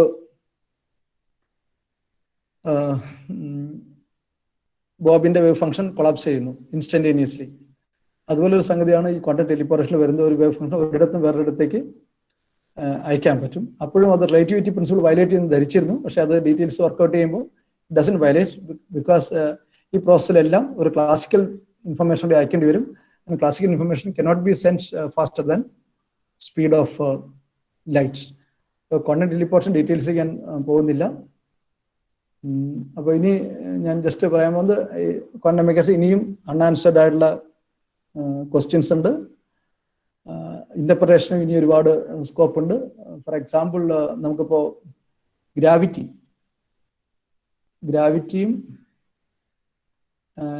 ക്വാണ്ടം മെക്കാനിക്സ് തമ്മിൽ കമ്പൈൻ ചെയ്തിട്ട് ക്വാണ്ടം ഗ്രാവിറ്റി എന്ന് പറയുന്നൊരു ഏരിയ ഉണ്ടാവും ചില വിചാരിക്കുന്നുണ്ട്. പക്ഷെ ഇപ്പോൾ ഗ്രാവിറ്റിയും തമ്മിൽ നമുക്ക് കണക്ട് ചെയ്യാൻ പറ്റിയിട്ടില്ല. അതൊരു അൺസോൾവ്ഡ് പ്രോബ്ലം ആയിട്ട് അൺആൻസേർഡ് ക്വസ്റ്റ്യൻ ആയിട്ട് നിൽക്കുകയാണ്. അപ്പോൾ കുറേ പേര് ശ്രമിച്ചിട്ടുണ്ട്, ഇന്ത്യക്കാരും അല്ലാത്തവരായുള്ള ഒരുപാട് പേര് ശ്രമിച്ചിട്ടുണ്ട്. ഗ്രാവിറ്റിയുടെ തിയറി ക്വാണ്ടം തിയറിയൊക്കെ ഉണ്ടായിട്ട് 100 വർഷത്തിൽ കൂടുതലായി. അപ്പോൾ 100 വർഷമായിട്ട് ആൾക്കാർ ശ്രമിച്ചുകൊണ്ടിരിക്കുകയാണ്. No solution yet. പലരും സൊല്യൂഷൻസ് എന്ന് വിചാരിക്കുന്ന പലതും ഉണ്ടാക്കിയിട്ടുണ്ട്. അതൊന്നും ഫൈനൽ അപ്രൂവൽ ആയിട്ടില്ല. അപ്പോൾ ചിലപ്പോൾ നമ്മുടെ സ്പേസിനെ കുറിച്ചും ടൈമിനെ കുറിച്ചും ഒക്കെയുള്ള ബേസിക് കോൺസെപ്റ്റ്സ് പലതും മാറ്റേണ്ടി വരുമെന്നാണ് ആൾക്കാരുടെ ധാരണ. അതുപോലെ വേറൊരു ക്വസ്റ്റ്യൻ ആണ് ഇൻഫോർമേഷനുമായിട്ട് ബന്ധപ്പെട്ടുള്ളത്. ക്വാണ്ടം മെക്കാനിക്സ് നിങ്ങൾക്കറിയാം എല്ലാം യൂണിറ്ററി ട്രാൻസ്ഫോർമേഷൻസ് ആണ്. ഓക്കെ, യൂണിറ്ററി ട്രാൻസ്ഫോർമേഷൻ എന്ന് വെച്ച് കഴിഞ്ഞാൽ അർത്ഥം psi goes to u psi, where u dagger u is identity. അപ്പോൾ ഇത് ഇൻവെർട്ടിബിൾ ആണ്. അപ്പോൾ ഈ ട്രാൻസ്ഫോർമേഷൻസ് എല്ലാം ഇൻവെർട്ടിബിൾ ആണ്. അതുകൊണ്ട് തന്നെ ക്വാണ്ടം മെക്കാനിക്സിലെ ഈ ടൈം എവല്യൂഷൻ എന്ന് പറയുന്നത് റിവേഴ്സിബിൾ ആണ്. അപ്പോൾ ഇതുമായിട്ട് ബന്ധപ്പെട്ടൊരു ഇൻഫർമേഷൻ പാരഡോക്സ് ഉണ്ട്. ഇൻഫർമേഷൻ അങ്ങനെയാണെങ്കിൽ ഡിസ്ട്രോയ് ചെയ്യാൻ പറ്റില്ല ക്വാണ്ടം തിയറി വെച്ച് നോക്കുകയാണെങ്കിൽ. അപ്പോൾ even if you throw some information to a black hole it cannot be destroyed. അപ്പോൾ അത് ബ്ലാക്ക് ഹോളിന്റെ സർഫസിൽ എവിടെയെങ്കിലും ആയിട്ട് ഇൻഫർമേഷൻ ആയിട്ട് തന്നെ നിൽക്കുന്നുണ്ടെന്നൊക്കെയാണ് ആൾക്കാരുടെ ചില ഇന്റർപ്രിട്ടേഷൻ. ഇതിലൊക്കെ ഒരുപാട് ഇൻട്രസ്റ്റിംഗ് ആയിട്ടുള്ള ക്വസ്റ്റ്യൻസ് ഉണ്ട്. സോ ഇതൊക്കെ ഇനി ആൾക്കാർ കണ്ടെത്തേണ്ട സംഗതികളാണ്. അപ്പോൾ ഞാൻ 1 മണിക്കൂർ എടുത്തെന്ന് തോന്നുന്നു. അപ്പോൾ ഇവിടെ ഞാൻ അവസാനിപ്പിക്കുകയാണ് ഈ ഒരു സ്ലൈഡ് കാണിച്ചുകൊണ്ട്. എനിക്ക് വളരെ ഇഷ്ടപ്പെട്ട ഐൻസ്റ്റീൻ്റെ ഒരു കോട്ടാണ്, the most incomprehensible fact about the universe is that it is comprehensible. ഇത് വെച്ച് ഞാൻ അവസാനിപ്പിക്കുകയാണ്. Thank you. ഇനി നമുക്ക് ക്വസ്റ്റ്യൻസ് വന്നിട്ടുണ്ടെങ്കിൽ ആൻസർ ചെയ്യാൻ നോക്കാം.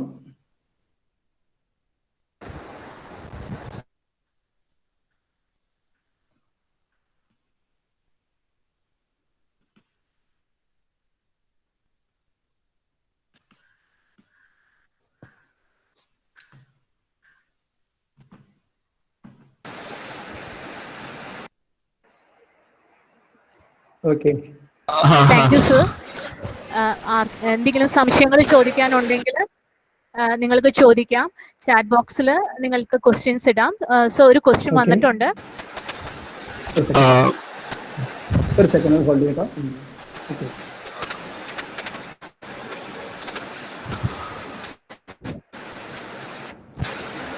മനോജ് സർ ചോദിക്കാം, വേണമെങ്കിൽ ചോദിച്ചോളൂ. മനോജ് സർ,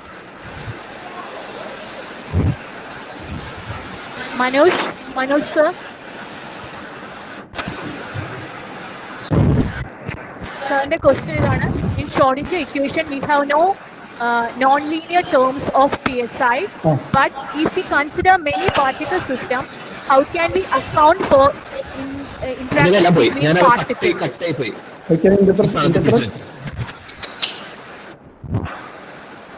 ചാറ്റിനുണ്ട്, ഞാൻ നോക്കിക്കോളാം. ഒരു second. Interaction between particles. Manoj, how many chat box on okay, കാണുന്നുണ്ട്. In Schrodinger equations we have no non-linear terms of psi, but if we consider many particle systems, how can we account for the interaction between particles? Does linearity means there is no self interaction? I am asking on the basis of Gauss-Pitaevsky equation, Bose-Einstein condensation. അപ്പോൾ many particle സിസ്റ്റത്തെ 2 തരത്തിൽ എടുക്കാം. ഒന്ന് non relativistic ആയിട്ട് ചെയ്യാം, അതാണ് conventional matter ഫിസിക്സുകാർ ചെയ്യുന്നത്. അല്ലെങ്കിൽ നമുക്ക് റിലേറ്റിവിസ്റ്റിക് അടിക്കാം. റിലേറ്റിവിസ്റ്റിക് ആണെങ്കിൽ ഫീൽഡ് തിയറിയാണ്. അപ്പോൾ ഫീൽഡ് തിയറിയിൽ അല്ലെങ്കിൽ നമുക്ക് സാധാരണ ക്വാണ്ടം മെക്കാനിക്സ് തന്നെ wave function can represent many particles. അപ്പോൾ ഒരു സ്കാറ്ററിംഗ് കേസ് എടുക്കുകയാണെങ്കിൽ ഇനിഷ്യലി അപ്പോൾ 2 പാർട്ടിക്കിൾസ് ആയിരിക്കും ഉണ്ടാവുക, ഫൈനലി ആയിട്ട് 3 പാർട്ടിക്കിൾസ് ഉണ്ടാവും. അപ്പോൾ വേവ് ഫംഗ്ഷൻ ഒരൊറ്റ വേവ് ഫംഗ്ഷൻ തന്നെയാണ്. ഇനിഷ്യലി 2 പാർട്ടിക്കിൾസ് ആയിട്ടും ഫൈനലി 3 പാർട്ടിക്കിൾസ് ആയിട്ടൊക്കെ വരാം. അപ്പോൾ അതിൽ വേവ് ഫംഗ്ഷൻ അപ്പോഴും നോൺ ലീനിയർ ഒന്നുമില്ല. അപ്പോൾ നോൺ ലീനിയാരിറ്റി എന്ന് പറയുന്നത് പാർട്ടിക്കിൾ നമ്പർ ഇൻക്രീസ് ചെയ്യുന്നതും രണ്ട് കാര്യങ്ങളാണ്.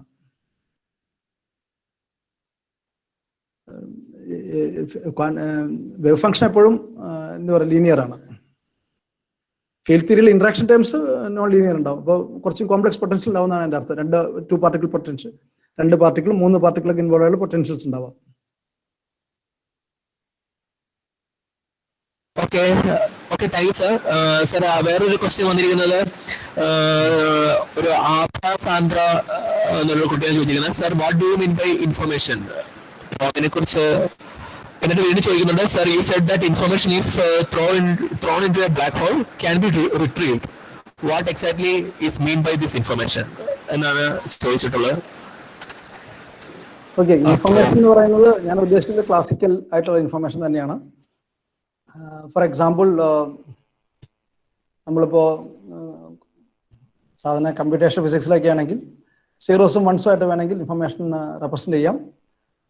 ക്വാണ്ടം തിയറി വരുമ്പോൾ സീറോസും വൺസും മാത്രമല്ല, അതിൻ്റെ ലീനിയർ കോമ്പിനേഷൻസും വരും. അതിന് ക്യൂബിറ്റ്സ് എന്ന് പറയും. അപ്പോൾ ബിറ്റും ക്യൂബിറ്റൊക്കെ റെപ്രസെന്റ് ചെയ്യുന്ന ഇത് തന്നെയാണ് ഞാൻ ഉദ്ദേശിച്ചിട്ടുള്ളത്. അത് ക്വാണ്ടിഫൈ ചെയ്യണമെങ്കിൽ നമുക്ക് ഷാനൻ്റെ ഒക്കെ ഇക്വേഷൻസ് ഉണ്ട്. അത് വെച്ചിട്ട് ഇതിനെ ക്വാണ്ടിഫൈ ചെയ്യാം, എമൗണ്ട് ഓഫ് ഇൻഫർമേഷൻ പറയാം. പക്ഷേ ഏറ്റവും ചെറിയ ഇൻഫർമേഷൻ എന്ന് പറഞ്ഞാൽ ഒരു ബിറ്റ് ഓഫ് ഇൻഫർമേഷൻ ആണ്. Before the measurement, if you don't know it's 0 or 1, that contains some information. അത് വളരെ ചെറിയ ഇൻഫർമേഷൻ ആയിരിക്കും, but that is an information. Measurement കഴിഞ്ഞാൽ അല്ലെങ്കിൽ നമുക്ക് ഓൾറെഡി 0 ആണ് 1 ആണ് ഡെഫിനറ്റ് അറിയാമെങ്കിൽ ദാറ്റ് ഡസന്റ് ക്യാരി ഇൻഫർമേഷൻ. സീറോസും വൺസും ആകാണ്ട് ഈക്വൽ പ്രോബിലിറ്റി ഉണ്ടെങ്കിൽ there is maximum information in that. അപ്പോൾ നമ്മൾ സീറോസും വൺസ് എന്ന് പറയുന്നത് നമ്മൾ സാധാരണ ഇൻഫർമേഷൻ എന്ന് പറയുന്ന അർത്ഥത്തിൽ തന്നെയാണ് ഇത് വരുന്നത്. അത് ഷാനൻ പോലെ ആൾക്കാർ അബ്സ്ട്രാക്റ്റായി ഡിഫൈൻ ചെയ്തിട്ടുണ്ട്. It's very useful. For example, ഒരു ഇൻഫർമേഷന് 2 കോപ്പി ഉണ്ടെങ്കിൽ there is no additional information, അതിൻ്റെ കോപ്പി തന്നെയാണ്. അപ്പോൾ അതൊക്കെ കണക്കിലെടുത്തുകൊണ്ട് ഷാനൻ്റെ ഒരു ഡെഫിനേഷൻ ഉണ്ട് ഇൻഫർമേഷൻ്റെ ക്വാണ്ടിഫിക്കേഷൻ വേണ്ടിയിട്ട്, പ്രോബിലിറ്റി ആയിട്ട് ബന്ധപ്പെടുത്തിയുള്ള സംഗതിയാണ്. അത് വേണമെങ്കിൽ റെഫറൻസ് തരാം, അല്ലെങ്കിൽ ഒരുപാട് ബുക്കുകളിൽ ഇൻഫർമേഷൻ തിയറിയുടെ ബുക്സിലൊക്കെ ബേസിക് ആയിട്ട് ഷാനൻ ഡെഫിനേഷൻ ഉണ്ട്. അത് ക്വാണ്ടം തിയറിയിലേക്കും ആൾക്കാർ എക്സ്റ്റെൻഡ് ചെയ്തിട്ടുണ്ട്. അതാണ് ഇൻഫർമേഷൻ ഞാൻ ഉദ്ദേശിച്ചത്. സാധാരണ അർത്ഥം തന്നെ, കുറച്ചും കൂടിയൊക്കെ അത് സ്പെസിഫിക് ആയിട്ട് പറയണമെന്ന് മാത്രമേ ഉള്ളൂ. പിന്നെ information if thrown into black hole can be retrieved. What exactly is meant by this information? For example, ഒരു എൻടാങ്കിൾഡ് പെയർ ഉണ്ടെന്ന് കരുതാം. ഞാൻ നേരത്തെ ഐൻസ്റ്റൈൻ പൊഡോൾസ്കി റോസൻ പാരഡോക്സിന്റെ കേസിൽ പറഞ്ഞിരുന്നു. ഒന്ന് സ്പിൻ അപ്പ് ഡൗൺ, അല്ലെങ്കിൽ ടോട്ടൽ സ്പിൻ 0 ആയിട്ടുള്ള എൻടാങ്കിൾഡ് സിസ്റ്റം. അതിൽ ഒരു എണ്ണം വാക്യൂമിലേക്ക് ബ്ലാക്ക് ഹോളിലേക്ക് പോയി കഴിഞ്ഞാൽ അതിലെ ഇൻഫർമേഷൻ തീർന്നു പോവോ? ക്വാണ്ടം തിയറി അനുസരിച്ചിട്ടാണെങ്കിൽ ഇൻഫർമേഷൻ അങ്ങനെ പോകാൻ പറ്റില്ല. കാരണം ബ്ലാക്ക് ഹോളിലേക്ക് പോകുന്ന പ്രോസസ് എല്ലാം ഒരു യൂണിറ്ററി ട്രാൻസ്ഫോർമേഷൻ ആയിരിക്കും. വളരെ കോംപ്ലക്സ് ആയ യൂണിറ്ററി ട്രാൻസ്ഫോർമേഷൻ ആയിരിക്കും. അപ്പോൾ യൂണിറ്ററി ട്രാൻസ്ഫോർമേഷനിൽ ഇൻഫർമേഷൻ ലോസ് പറ്റില്ല. അത് പ്രൂവ് ചെയ്യാൻ പറ്റും. കാരണം അത് റിവേഴ്സൽ പ്രോസസ്സാണ് ഈ ക്വാണ്ടം ഓപ്പറേഷൻസ്. അപ്പോൾ അത് ബ്ലാക്ക് ഹോളിന്റെ നമ്മുടെ ബേസിക് നമ്മുടെ ഒരു ധാരണയും ക്വാണ്ടം തമ്മിൽ കോമ്പാറ്റബിൾ അല്ല. അതപ്പോൾ ഇങ്ങനെ സോൾവ് ചെയ്യാന്ന് ചോദിച്ചു കഴിഞ്ഞാൽ അതിനൊരു പുതിയ തിയറി വേണ്ടി വരും. അപ്പോൾ ബ്ലാക്ക് ഹോളിന്റെ കേസിൽ ഒരു ക്വാണ്ടം തിയറി ആയിട്ടില്ല. അതിന് സ്റ്റീഫൻ ഹോക്കിംഗ് പോലുള്ള ആൾക്കാർ ശ്രമിച്ചിരുന്നു. ചില റിസർച്ചുകളൊക്കെ ഉണ്ടാക്കിയിട്ടുണ്ട്. ഹോക്കിംഗ് റേഡിയേഷനൊക്കെ ഒരു ക്വാണ്ടം ഫിനോമിനയാണ്. അപ്പോൾ ഇത് എക്സ്പ്ലെയിൻ ചെയ്യാൻ വേണ്ടിയിട്ട് ഹോളോഗ്രാഫിക് പ്രിൻസിപ്പിൾ എന്ന് പറഞ്ഞൊക്കെ പലരും പ്രപ്പോസ് ചെയ്തിട്ടുണ്ട്. അത് ഡീറ്റെയിൽസ് പോകാൻ എനിക്ക് പറ്റില്ല. ഒന്ന്, അതിന് സമയം വേണം. പിന്നെ അതിന്റെ ഡീറ്റെയിൽസ് അത്ര ഡെപ്തിൽ എനിക്കും അറിയില്ല. സോ നിങ്ങൾ നെറ്റിലൊക്കെ നോക്കിയാൽ മതി. ധാരാളം യൂട്യൂബ് ടോക്സ് ഒക്കെ ഉണ്ട്. ഹോളോഗ്രാഫിക് പ്രിൻസിപ്പിൾ എന്ന് പറഞ്ഞ് കൊടുത്ത് അന്വേഷിച്ച് ഞാൻ കിട്ടും. How etcetera. Okay, real space, face space എന്ന് പറഞ്ഞൊക്കെ വേണമെങ്കിൽ നമുക്ക് ഹിൽബർട്ട് സ്പേസിന്റെ സ്പെഷ്യൽ കേസായിട്ട് എടുക്കാം. സാധാരണ ഹിൽബർട്ട് സ്പേസ് കോംപ്ലക്സ് സ്പേസ് ആണ്. റിയൽ ആയാലും അത് ഹിൽബർട്ട് സ്പേസിന്റെ ഡെഫിനേഷൻ അകത്ത് തന്നെ വരുന്നതാണ്. പക്ഷേ ഹിൽബർട്ട് ഐഡിയ കൊണ്ടുവന്നത് ഫൈനൈറ്റ് ഡയമെൻഷൻ ഇൻഫിനിറ്റ് ഡയമെൻഷനിലേക്ക് എക്സ്റ്റെൻഡ് ചെയ്യാൻ വേണ്ടിയിട്ടാണ് ഹിൽബർട്ട് സ്പേസിന്റെ ഐഡിയ കൊണ്ടുവന്നത്. വെക്ടർ സ്പേസിന്റെ ഐഡിയ ഇൻഫിനിറ്റിലേക്ക് മാറ്റിയിട്ട്. പക്ഷേ ഹിൽബർട്ട് സ്പേസിന്റെ ഡെഫിനേഷൻ അത് ഫൈനൈറ്റും ഇൻഫിനിറ്റൊക്കെ ആവും. അപ്പോൾ സാധാരണ നമ്മൾ സംസാരിക്കുന്ന സ്പേസ് ഒക്കെ തന്നെ ഹിൽബർട്ട് സ്പേസ് ആയിട്ട് കൺസിഡർ ചെയ്യാം. നമ്മൾ അങ്ങനെ കൺസിഡർ ചെയ്യേണ്ട ആവശ്യമില്ലാത്തതുകൊണ്ട് അത്രയും ഫ്രെയിം വർക്ക് ഉപയോഗിക്കാതെ മാത്രമേ ഉള്ളൂ. If you invent a microscope with more resolution than electron microscope, can be solved many unanswered questions on quantum mechanics. Is it practically possible? അപ്പോൾ ക്വാണ്ടം തിയറി തന്നെ പറയുന്നത് ഈ മൈക്രോസ്കോപ്പിന്റെ റെസൊല്യൂഷനിലേക്ക് ഒരു ലിമിറ്റ് ഉണ്ടെന്നുള്ളതാണ്. അൺസർട്ടനിറ്റി പ്രിൻസിപ്പിളിന് വി കനോട്ട് അൺസർട്ടനിറ്റി പ്രിൻസിപ്പിളിനെ വേവ് നേച്ചറിനെയോ ഇല്ലാന്ന് വിചാരിച്ചിട്ട് മൈക്രോസ്കോപ്പ് ഉണ്ടാക്കാൻ പറ്റില്ല. അപ്പോൾ ഇപ്പോൾ ഉള്ള മൈക്രോസ്കോപ്സ് എല്ലാം തന്നെ ഇതൊക്കെ ഉപയോഗിച്ചിട്ടാണ്. ഇപ്പോൾ wave nature of electron consider ചെയ്തിട്ടാണ് ഇലക്ട്രോൺ മൈക്രോസ്കോപ്പിൽ ഡിഫൈൻ ചെയ്തിരിക്കുന്നത്. അതുപോലെ സ്കാനിങ് ടണലിംഗ് മൈക്രോസ്കോപ്പിലൊക്കെ നമ്മൾ ഒരു ഇലക്ട്രോണിന്റെ ആക്ച്വൽ പൊസിഷനിലാണ് കണ്ടുപിടിക്കുന്നത്. അതിന്റെ പ്രോബബിലിറ്റി ഡിസ്ട്രിബ്യൂഷൻ ആണ്. നേരത്തെ പറഞ്ഞ പോലെ സൈ സ്റ്റാർ സൈ ആണ് നമ്മൾ മെഷർ ചെയ്യുന്നത്. അപ്പോൾ സൈ സ്റ്റാർ സൈ മെഷർ ചെയ്ത് കഴിഞ്ഞാൽ ഒരു പ്രോട്ടോൺ വെച്ചിട്ട് ഇലക്ട്രോൺ എങ്ങനെയാണ് വിന്യസിക്കപ്പെട്ടിരിക്കുന്നത് എന്നൊക്കെ നമുക്ക് മനസ്സിലാവും. അപ്പോൾ അത് ക്വാണ്ടം മെക്കാനിക്സിന്റെ കോൺസെപ്റ്റ്സിനെ വയലേറ്റ് ചെയ്യുന്നില്ല. ക്വാണ്ടം മെക്കാനിക്സിന് അകത്ത് നിന്നുകൊണ്ട് തന്നെയാണ് സാധനങ്ങളൊക്കെ ഡിസൈൻ ചെയ്തിട്ടുള്ളത്. ഇനി വേറെ ക്വസ്റ്റ്യൻസ് ഉണ്ടോ? When we measure system, it will collapse. Does our measure is the main reason for this collapsing? അത് ഈ മെഷർമെന്റ് എന്നുള്ള ഇപ്പോൾ ഒരുപാട് സ്റ്റഡി നടത്തുന്ന സംഗതിയാണ്. പ്രൊജക്റ്റീവ് മെഷർമെന്റ് എന്ന ഒരു ടൈപ്പ് ഓഫ് മെഷർമെന്റ് ഉണ്ട്. അതിലാണ് ഈ ഫുൾ കൊളാപ്സ് നടക്കുക. വേറെ തരത്തിലുള്ള മെഷർമെന്റ്സ് ഉണ്ട്. ഫോർ എക്സാമ്പിൾ വീക്ക് മെഷർമെന്റ് എന്നൊക്കെ പറയും. അപ്പോൾ ഒരു കൊളാപ്സ് ഇതുപോലെ ഫുൾ കൊളാപ്സ് നടക്കുന്നില്ല. പക്ഷെ അത് മീനിങ് ആവുന്നത് ഐഡന്റിക്കലായ കുറെ സിസ്റ്റംസ് ഉണ്ടായിട്ട് റിപ്പീറ്റഡ് മെഷർമെന്റ്സ് ഒക്കെ വഴിയാണ്. അപ്പോൾ മെഷർമെന്റ് കൊളാപ്സ് എന്നുള്ളത് ഒരു പർട്ടിക്കുലർ ടൈപ്പ് ഓഫ് മെഷർമെന്റ് ആണ്, കോൾഡ് പ്രൊജക്റ്റീവ് മെഷർമെന്റ്സ്. അതൊരു സ്പെഷ്യൽ കേസാണ്. ഇപ്പോൾ നമ്മൾ അത് കൂടുതൽ ജനറൽ ആയിട്ടുള്ള മെഷർമെന്റ്സ് കൺസിഡർ ചെയ്യുന്നുണ്ട്. വീക്ക് മെഷർമെന്റ് എന്നും സോഫ്റ്റ് മെഷർമെന്റ് എന്നൊക്കെ പറഞ്ഞിട്ട് അതിന്റെ മെഷർമെന്റ് ഉണ്ട്. അതുപോലെ മെഷർമെന്റ് എന്നുള്ള ഐഡിയ ഒരുപാട് ജനറലൈസ് ചെയ്തിട്ടുണ്ട്. അപ്പോൾ അത് ഒരു ഇൻട്രസ്റ്റിംഗ് ഫീൽഡാണ്, ഇപ്പോൾ ആൾക്കാർ പഠിച്ചുകൊണ്ടിരിക്കുന്നതാണ്. അപ്പോൾ കൊളാപ്സ് എന്നുള്ളത് ഒരു സ്പെഷ്യൽ കേസാണ്. അതിനൊരു എക്സാമ്പിൾ ഞാൻ നേരത്തെ പറഞ്ഞ ഷോർഡിഞ്ചർ കാറ്റ് പോലുള്ള പ്രോബ്ലംസ് ആണ്. അല്ലെങ്കിൽ ഒരു ആറ്റത്തിന്റെ എനർജി ലെവൽ മെഷർ ചെയ്യുകയാണെങ്കിൽ നമുക്ക് പർട്ടിക്കുലർ എനർജി ലെവൽ കിട്ടും. ഒരു ലീനിയർ സൂപ്പർ പൊസിഷൻ ആയിട്ട് കിട്ടില്ല. പക്ഷെ അതിനു മുമ്പ് അതൊരു സൂപ്പർ പൊസിഷൻ ആയിരുന്നു കാണും. Share measuring energy. അപ്പൊ ഏത് ഒരു പർട്ടിക്കുലർ ഓപ്പറേറ്ററാണ് ഉപയോഗിച്ചിട്ട് മെഷർ ചെയ്യണമെങ്കിൽ അതിന്റെ ഒരു ഏജന്റ് വാല്യൂസ് ആയിരിക്കും കിട്ടുക. അതിന്റെ ഒരു ഏജന്റ് വാല്യൂവിന് കറസ്പോണ്ടിങ് ആയിട്ട് പല ഏജന്റ് വാല്യൂ വെക്ടേഴ്സ് ഉണ്ടെങ്കിൽ അതിന്റെ ലീനിയർ കോമ്പിനേഷൻ ആയിരിക്കും. അപ്പോൾ ഒരു ഫുൾ ടോട്ടൽ കൊളാപ്സ് അവിടെ നടക്കണമെന്ന് ഇല്ല. ആൻസർ ക്ലിയർ ആയോ എന്ന് എനിക്ക് തന്നെ ഒരു ഉറപ്പില്ല. പക്ഷെ ചുരുക്കി പറഞ്ഞാൽ കൊളാപ്സ് എന്നുള്ളത് ഒരു എക്സ്ട്രീം കേസാണ്. അത് is A particular type of measurement. അതിന് ഇപ്പോഴത്തെ ഭാഷയിൽ സ്ട്രോങ് മെഷർമെന്റ് എന്നാണ് പറയുക.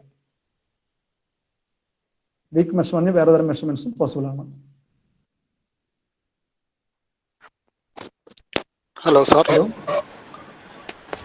എനിക്ക് ഒരു ചോദ്യം ചോദിച്ചോട്ടെ? ചോദിച്ചോളൂ സാറേ. ഈ ഹിൽബർട്ട് സ്പേസിന്റെ കാര്യം പറഞ്ഞല്ലോ. ഹിൽബർട്ട് സ്പേസിന്റെ ബേസ് വെക്ടേഴ്സ് എന്ന് പറയുന്നത് നമ്മുടെ ഐഗൺ സ്റ്റേറ്റ്സ് ആണ് അല്ലേ?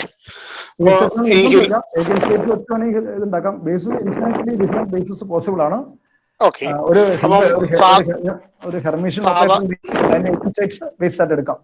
ബേസ് ആയിട്ട് എടുക്കാം. അപ്പൊ നമ്മൾ എടുക്കുന്ന ഒരു മെഷർമെന്റിന്റെ വേവ് കൊളാപ്സ് ചെയ്ത് കഴിയുമ്പോൾ ഈ ബേസ് വെക്ടേഴ്സിലേക്ക് വരത്തുള്ളൂ.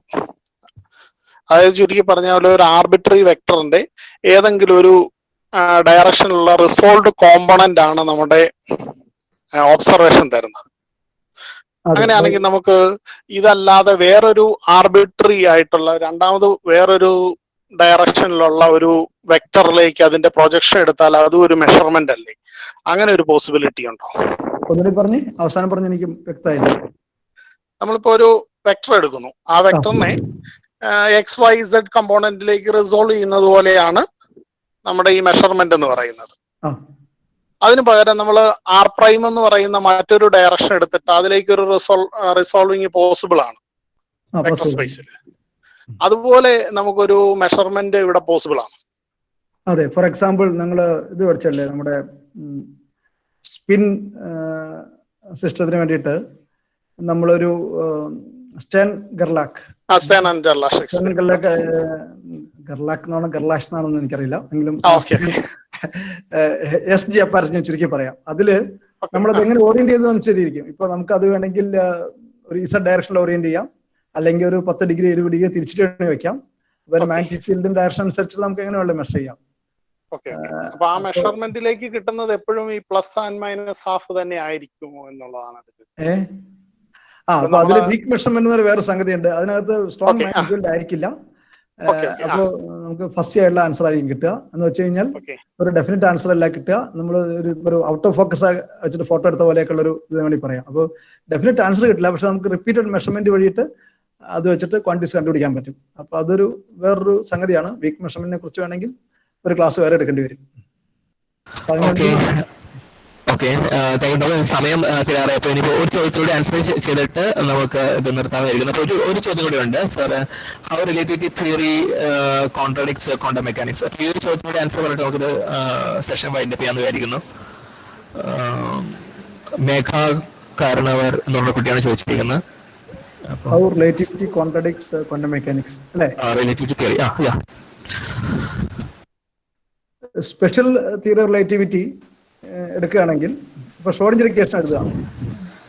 IH⁻ എന്നെടുക്കുമ്പോൾ അത് ടൈമിന് നമ്മളൊരു സ്പെഷ്യൽ സ്റ്റാറ്റസ് കൊടുക്കുകയാണ്. അതുപോലെ റൈറ്റ് സൈഡിൽ -h²/2m del² സൈൻ വയ്ക്കുമ്പോൾ എക്സിന് വേറൊരു സ്റ്റാറ്റസാണ് കൊടുക്കുന്നത്. അപ്പോൾ അത് ടൈമിന് സ്പേസിൽ സിമെട്രിക് അല്ല. അതുകൊണ്ട് ഷ്രോഡിഞ്ചർ ഇക്വേഷൻ എന്ന് പറയുന്നത് റിലേറ്റിവിസ്റ്റിക് അല്ല. If you make Laurent transformation you get A different equation. അത് ആ ഇക്വേഷൻ റിലേറ്റിവിസ്റ്റിക് കോവേരിയന്റ് അല്ല, പക്ഷേ there is a solution for that. അപ്പോൾ നമ്മൾ റിലേറ്റിവിസ്റ്റിക് തിയറിയിലേക്ക് പോകും. റിലേറ്റിവിസ്റ്റിക് തിയറിയിൽ നമ്മൾ ഷ്രോഡിഞ്ചർ ഇക്വേഷൻ അല്ല ഉപയോഗിക്കുക. അതിന് പകരം ഒന്നുകിൽ പ്രൈം ഗോർഡൻ ടൈപ്പ് ഇക്വേഷൻ ഉപയോഗിക്കും, അല്ലെങ്കിൽ ഡിറാക് ടൈപ്പ് ഇക്വേഷൻ ഉപയോഗിക്കും. That depends on whether spin system or not. അപ്പോൾ ഇലക്ട്രോൺസിന്റെ കേസിലൊക്കെയാണെങ്കിൽ ഡിറാക് ഫീൽഡ്സ് ആയിട്ടാണ് നമ്മൾ ഉപയോഗിക്കുക. അപ്പോൾ ഡിറാക് ഇക്വേഷൻ ആണ് വളരെ യൂസ്ഫുൾ ആയിട്ടുള്ളത്. അപ്പോൾ ഫണ്ടമെന്റൽ പാർട്ടിക്കിൾസ്, ഇലക്ട്രോൺ, ക്വാർക്സ് എല്ലാം തന്നെ ഫെർമിയോൺസ് ആണ്. അപ്പോൾ ഡിറാക്കിന്റെ പോലത്തെ സംഗതിയാണ് ഉപയോഗിക്കുക. അത് റിലേറ്റിവിസ്റ്റിക് ഇക്വേഷൻ ആണ്. അപ്പോൾ അതാണ് പണ്ട് ഇലക്ട്രോ ഡൈനാമിക്സിലൊക്കെ നമ്മൾ ചെയ്യുന്നത്. It's relativistic. അപ്പോൾ റിലേറ്റിവിറ്റിയും ക്വാണ്ടം തിയറിയും തമ്മിൽ കമ്പൈൻ ചെയ്തിട്ടാണ് പണ്ട് ഇലക്ട്രോ ഡൈനാമിക്സ് ഉണ്ടാക്കിയിരിക്കുന്നത്. ഫണ്ടമെന്റൽ റിയാക്ഷൻസ് എടുക്കാൻ 4 ഉണ്ട്: ഇലക്ട്രോമാഗ്നറ്റിക്, വീക്ക്, സ്ട്രോങ്, ഗ്രാവിറ്റേഷൻ. അപ്പോൾ ഇലക്ട്രോമാഗ്നറ്റിക് കേസിൽ ഓൾറെഡി നമ്മൾ കമ്പൈൻ ചെയ്തിട്ടുണ്ട്. അത് വളരെ സക്സസ്ഫുൾ തിയറിയാണ്. അതിന് ക്വാണ്ടം ഇലക്ട്രോ ഡൈനാമിക്സ് എന്ന് പറയുക. അപ്പോൾ ക്വാണ്ടം മെക്കാനിക്സും റിലേറ്റിവിറ്റിയും തമ്മിൽ അവിടെ കോൺട്രഡിക്ഷൻ ഇല്ല. ഇലക്ട്രോമാഗ്നറ്റിക് ഫോഴ്സിന്റെ കേസിൽ you have what is called QED. ഇനി വീക്ക് ഇന്ററാക്ഷൻ എടുക്കുകയാണെങ്കിൽ ഈ ഇലക്ട്രോമാഗ്നറ്റിക് തിയറിയും വീക്ക് ഇന്ററാക്ഷനും കമ്പൈൻ ചെയ്തിട്ട് യൂണിഫൈഡ് ഫീൽഡ് തിയറി ഉണ്ട്. അല്ല, വീക്ക് ഇന്ററാക്ഷൻ പാർട്ട് ആദ്യം ഡെവലപ്പ് ചെയ്ത് മാർഷക്കും സുദർശന കൂടിയാണ്. ഇൻഡിപെൻഡന്റ് ആയിട്ട് പിന്നെ ഗെൽമാനും ഫെയ്ൻമാനും ഡെവലപ്പ് ചെയ്തിട്ടുണ്ട്. V- തിയറി എന്നറിയപ്പെടുന്നത്. അതും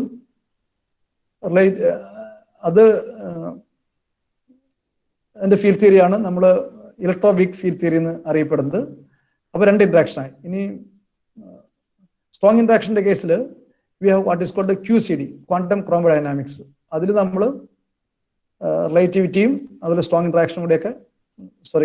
ഇന്ററാക്ഷനും ക്വാണ്ടം മെക്കാനിക്സ് ഒക്കെ കമ്പൈൻ ചെയ്തിട്ടാണ് ഉണ്ടാക്കുന്നത്. അപ്പോൾ റിലേറ്റിവിറ്റിയും ക്വാണ്ടം മെക്കാനിക്സും ഒരേ സമയത്ത് ഉപയോഗിച്ചിട്ടാണ് സ്ട്രോങ് ഇന്ററാക്ഷൻ എക്സ്പ്ലെയിൻ ചെയ്യുന്നത്. പ്രശ്നമുള്ളത് ഗ്രാവിറ്റിയുടെ കേസിലാണ്. ഗ്രാവിറ്റിയുടെ തിയറിയിൽ പ്രശ്നം എന്താണെന്ന് വെച്ച് കഴിഞ്ഞാൽ മറ്റേതിലൊക്കെ നമുക്ക് കാനോണിക്കൽ ഫീൽഡ്സും കാനോണിക്കൽ മൊമെന്റ്സും കൺസിഡർ ചെയ്തിട്ട് നമുക്ക് കമ്മ്യൂട്ടേഷൻ റിലേഷൻസ് എഴുതാൻ പറ്റും. ഇപ്പോൾ QP = IH ബാർ എന്നൊരു ഇക്വേഷൻ എഴുതണം. നമ്മൾ അതിന് കറസ്പോണ്ടിങ് ആയിട്ട് ഫീൽഡ് തിയറി ഇക്വേഷൻസ് ഉണ്ട്. ഗ്രാവിറ്റിയുടെ കേസിൽ അങ്ങനെ ഇക്വേഷൻ കൺസ്റ്റന്റ് ആയിട്ട് എഴുതാൻ പറ്റില്ല. അപ്പോൾ നമുക്ക് ക്വാണ്ടൈസ് ചെയ്യാൻ പറ്റില്ല. കാനോണിക്കൽ ക്വാണ്ടൈസേഷൻ ഒരു പ്രൊസീജിയർ ഉണ്ട് നമ്മൾ ഇലക്ട്രോ ഡൈനാമിക്സിലും തെർമോഡൈനാമിക്സിലൊക്കെ ചെയ്യുന്നത്. അതായത് നമ്മൾ ക്ലാസിക്കൽ ഫീൽഡ് തിയറിയും തുടങ്ങും, എന്നിട്ട് കോർഡിനേറ്റ്സ് കറസ്പോണ്ടിങ് മൊമെന്റം കൺസിഡർ ചെയ്യും, കോർഡിനേറ്റ്സ് മൊമെന്റം തമ്മിൽ കമ്മ്യൂട്ടേഷൻ റിലേഷൻസ് എഴുതും. അപ്പോൾ ഇവിടെ കമ്മ്യൂട്ടേഷൻ റിലേഷൻസ് കൺസിസ്റ്റന്റ് ആയിട്ട് എഴുതാൻ പറ്റില്ല. അതാണ് പ്രശ്നം. അതുകൊണ്ട് ഗ്രാവിറ്റിയുടെ ക്വാണ്ടം തിയറി സക്സസ്ഫുൾ ആയിട്ട് ഉണ്ടാക്കാൻ പറ്റിയിട്ടില്ല. ഇലക്ട്രോ ഡൈനാമിക്സിലൊക്കെ പ്രശ്നം ഉണ്ടായിരുന്നു, നമ്മൾ ആദ്യം ഡെവലപ്പ് ചെയ്യാൻ നോക്കിയപ്പോൾ. അപ്പോൾ അത് ഗേജ് ഫിക്സിങ് എന്നുള്ള ചില സംഗതി വഴിയിട്ട് ഫിക്സ് ചെയ്യാൻ പറ്റി. ഇലക്ട്രോ വീക്ക് തിയറിയിൽ പ്രശ്നം ഉണ്ടായിരുന്നു. അത് നമ്മൾ സിമെട്രി ബ്രേക്കിംഗ്, അതുപോലെ ഹിഗ്സ് മെക്കാനിസം, ഇങ്ങനെയുള്ള കുറെ ഐഡിയാസ് ഒരുമിച്ച് ഉപയോഗിച്ചിട്ടാണ് ക്വാണ്ടം ഇലക്ട്രോ വീക്ക് തിയറി ഉണ്ടാക്കിയത്. അതിനിപ്പോൾ റീനോർമലൈസ് ചെയ്യാന്നുള്ളൊരു ഇതൊക്കെ ഉണ്ട്. അത് ബെൽറ്റ്മാൻ ടൂഫ്റ്റ് അങ്ങനെ ചിലർ അത് സോൾവ് ചെയ്തു. അങ്ങനെ അതിനെ മൊത്തം ഒരു 3-4 പ്രാവശ്യം നോബൽ പ്രൈസ് കൊടുത്തിട്ടുണ്ട്. അത് കുറച്ച് കോംപ്ലിക്കേറ്റഡ് സംഗതിയായിരുന്നു. QCDയും ഇപ്പോഴും പ്രശ്നമുണ്ട്. കാരണം എന്താ വെച്ചാൽ തിയറി ഉണ്ട്, പക്ഷെ അത് നമുക്ക് പെർട്ടർബേറ്റീവ് ആയിട്ട് സോൾവ് ചെയ്യാൻ പറ്റില്ല. അതുകൊണ്ട് ന്യൂമറിക്കൽ മെത്തേഡ്സ് ഉപയോഗിച്ചിട്ടാണ് എന്തെങ്കിലുമൊക്കെ ചെയ്യാൻ പറ്റുള്ളൂ. പക്ഷേ ഗ്രാവിറ്റേഷൻ്റെ കേസിൽ ഇപ്പോഴും ഒരുപാട് പ്രോബ്ലംസ് ബാക്കി നിൽക്കുകയാണ്. പലതരത്തിലുള്ള അപ്രോച്ച് ചെയ്തിട്ടുണ്ട്, സക്സസ്ഫുൾ ആയില്ല. അപ്പോൾ ഗ്രാവിറ്റിയിലാണ് പ്രശ്നമുള്ളത്. അപ്പോൾ ജനറൽ തിയറി റിലേറ്റിവിറ്റിയും ക്വാണ്ടം മെക്കാനിക്സും കമ്പയർ ചെയ്യാനുള്ള പ്രശ്നം. സ്പെഷ്യൽ തിയറി റിലേറ്റിവിറ്റി വലിയ പ്രശ്നമില്ല. Okay, thank you sir. Okay, so ഞാൻ ഒന്നുകൂടി സാറിനോട് താങ്ക്സ് പറയാണ്. ഞങ്ങളുടെ MES college department of physics MES കോളേജിന്റെ ക്ഷണം സ്വീകരിച്ച് ഈ ഒരു ടോക്ക് നല്ലൊരു ടോക്ക് തരാൻ തയ്യാറായ ഷായ് സാറിന് എൻ്റെ പേരിലും ഡിപ്പാർട്ട്മെന്റ് ഓഫ് ഫിസിക്സ് MES കോളേജിന്റെ പേരിലും താങ്ക്സ് പറയുന്നു.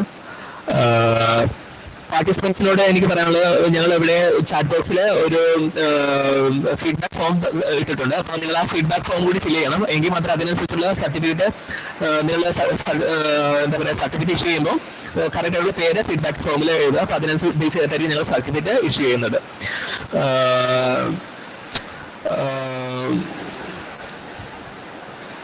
വേറെ എന്താ പറയാ, അപ്പോൾ എല്ലാവർക്കും ഒരിക്കൽ കൂടി താങ്ക്സ്. പാർട്ടിസിപ്പൻസിനും thanks. Thank you, Tony. Thank you all the participants for your listening. നേരത്തെ കാണാതെ ക്ലാസ്സുകൾ കഴിഞ്ഞാൽ ബുദ്ധിമുട്ടാണ്, എങ്കിലും കുറെ പേര് ഇപ്പോഴുണ്ടെന്നുള്ളത് മനസ്സിലാക്കുന്നു. Thank you all. Okay, thank U. Okay, thank you sir. Thank you very much.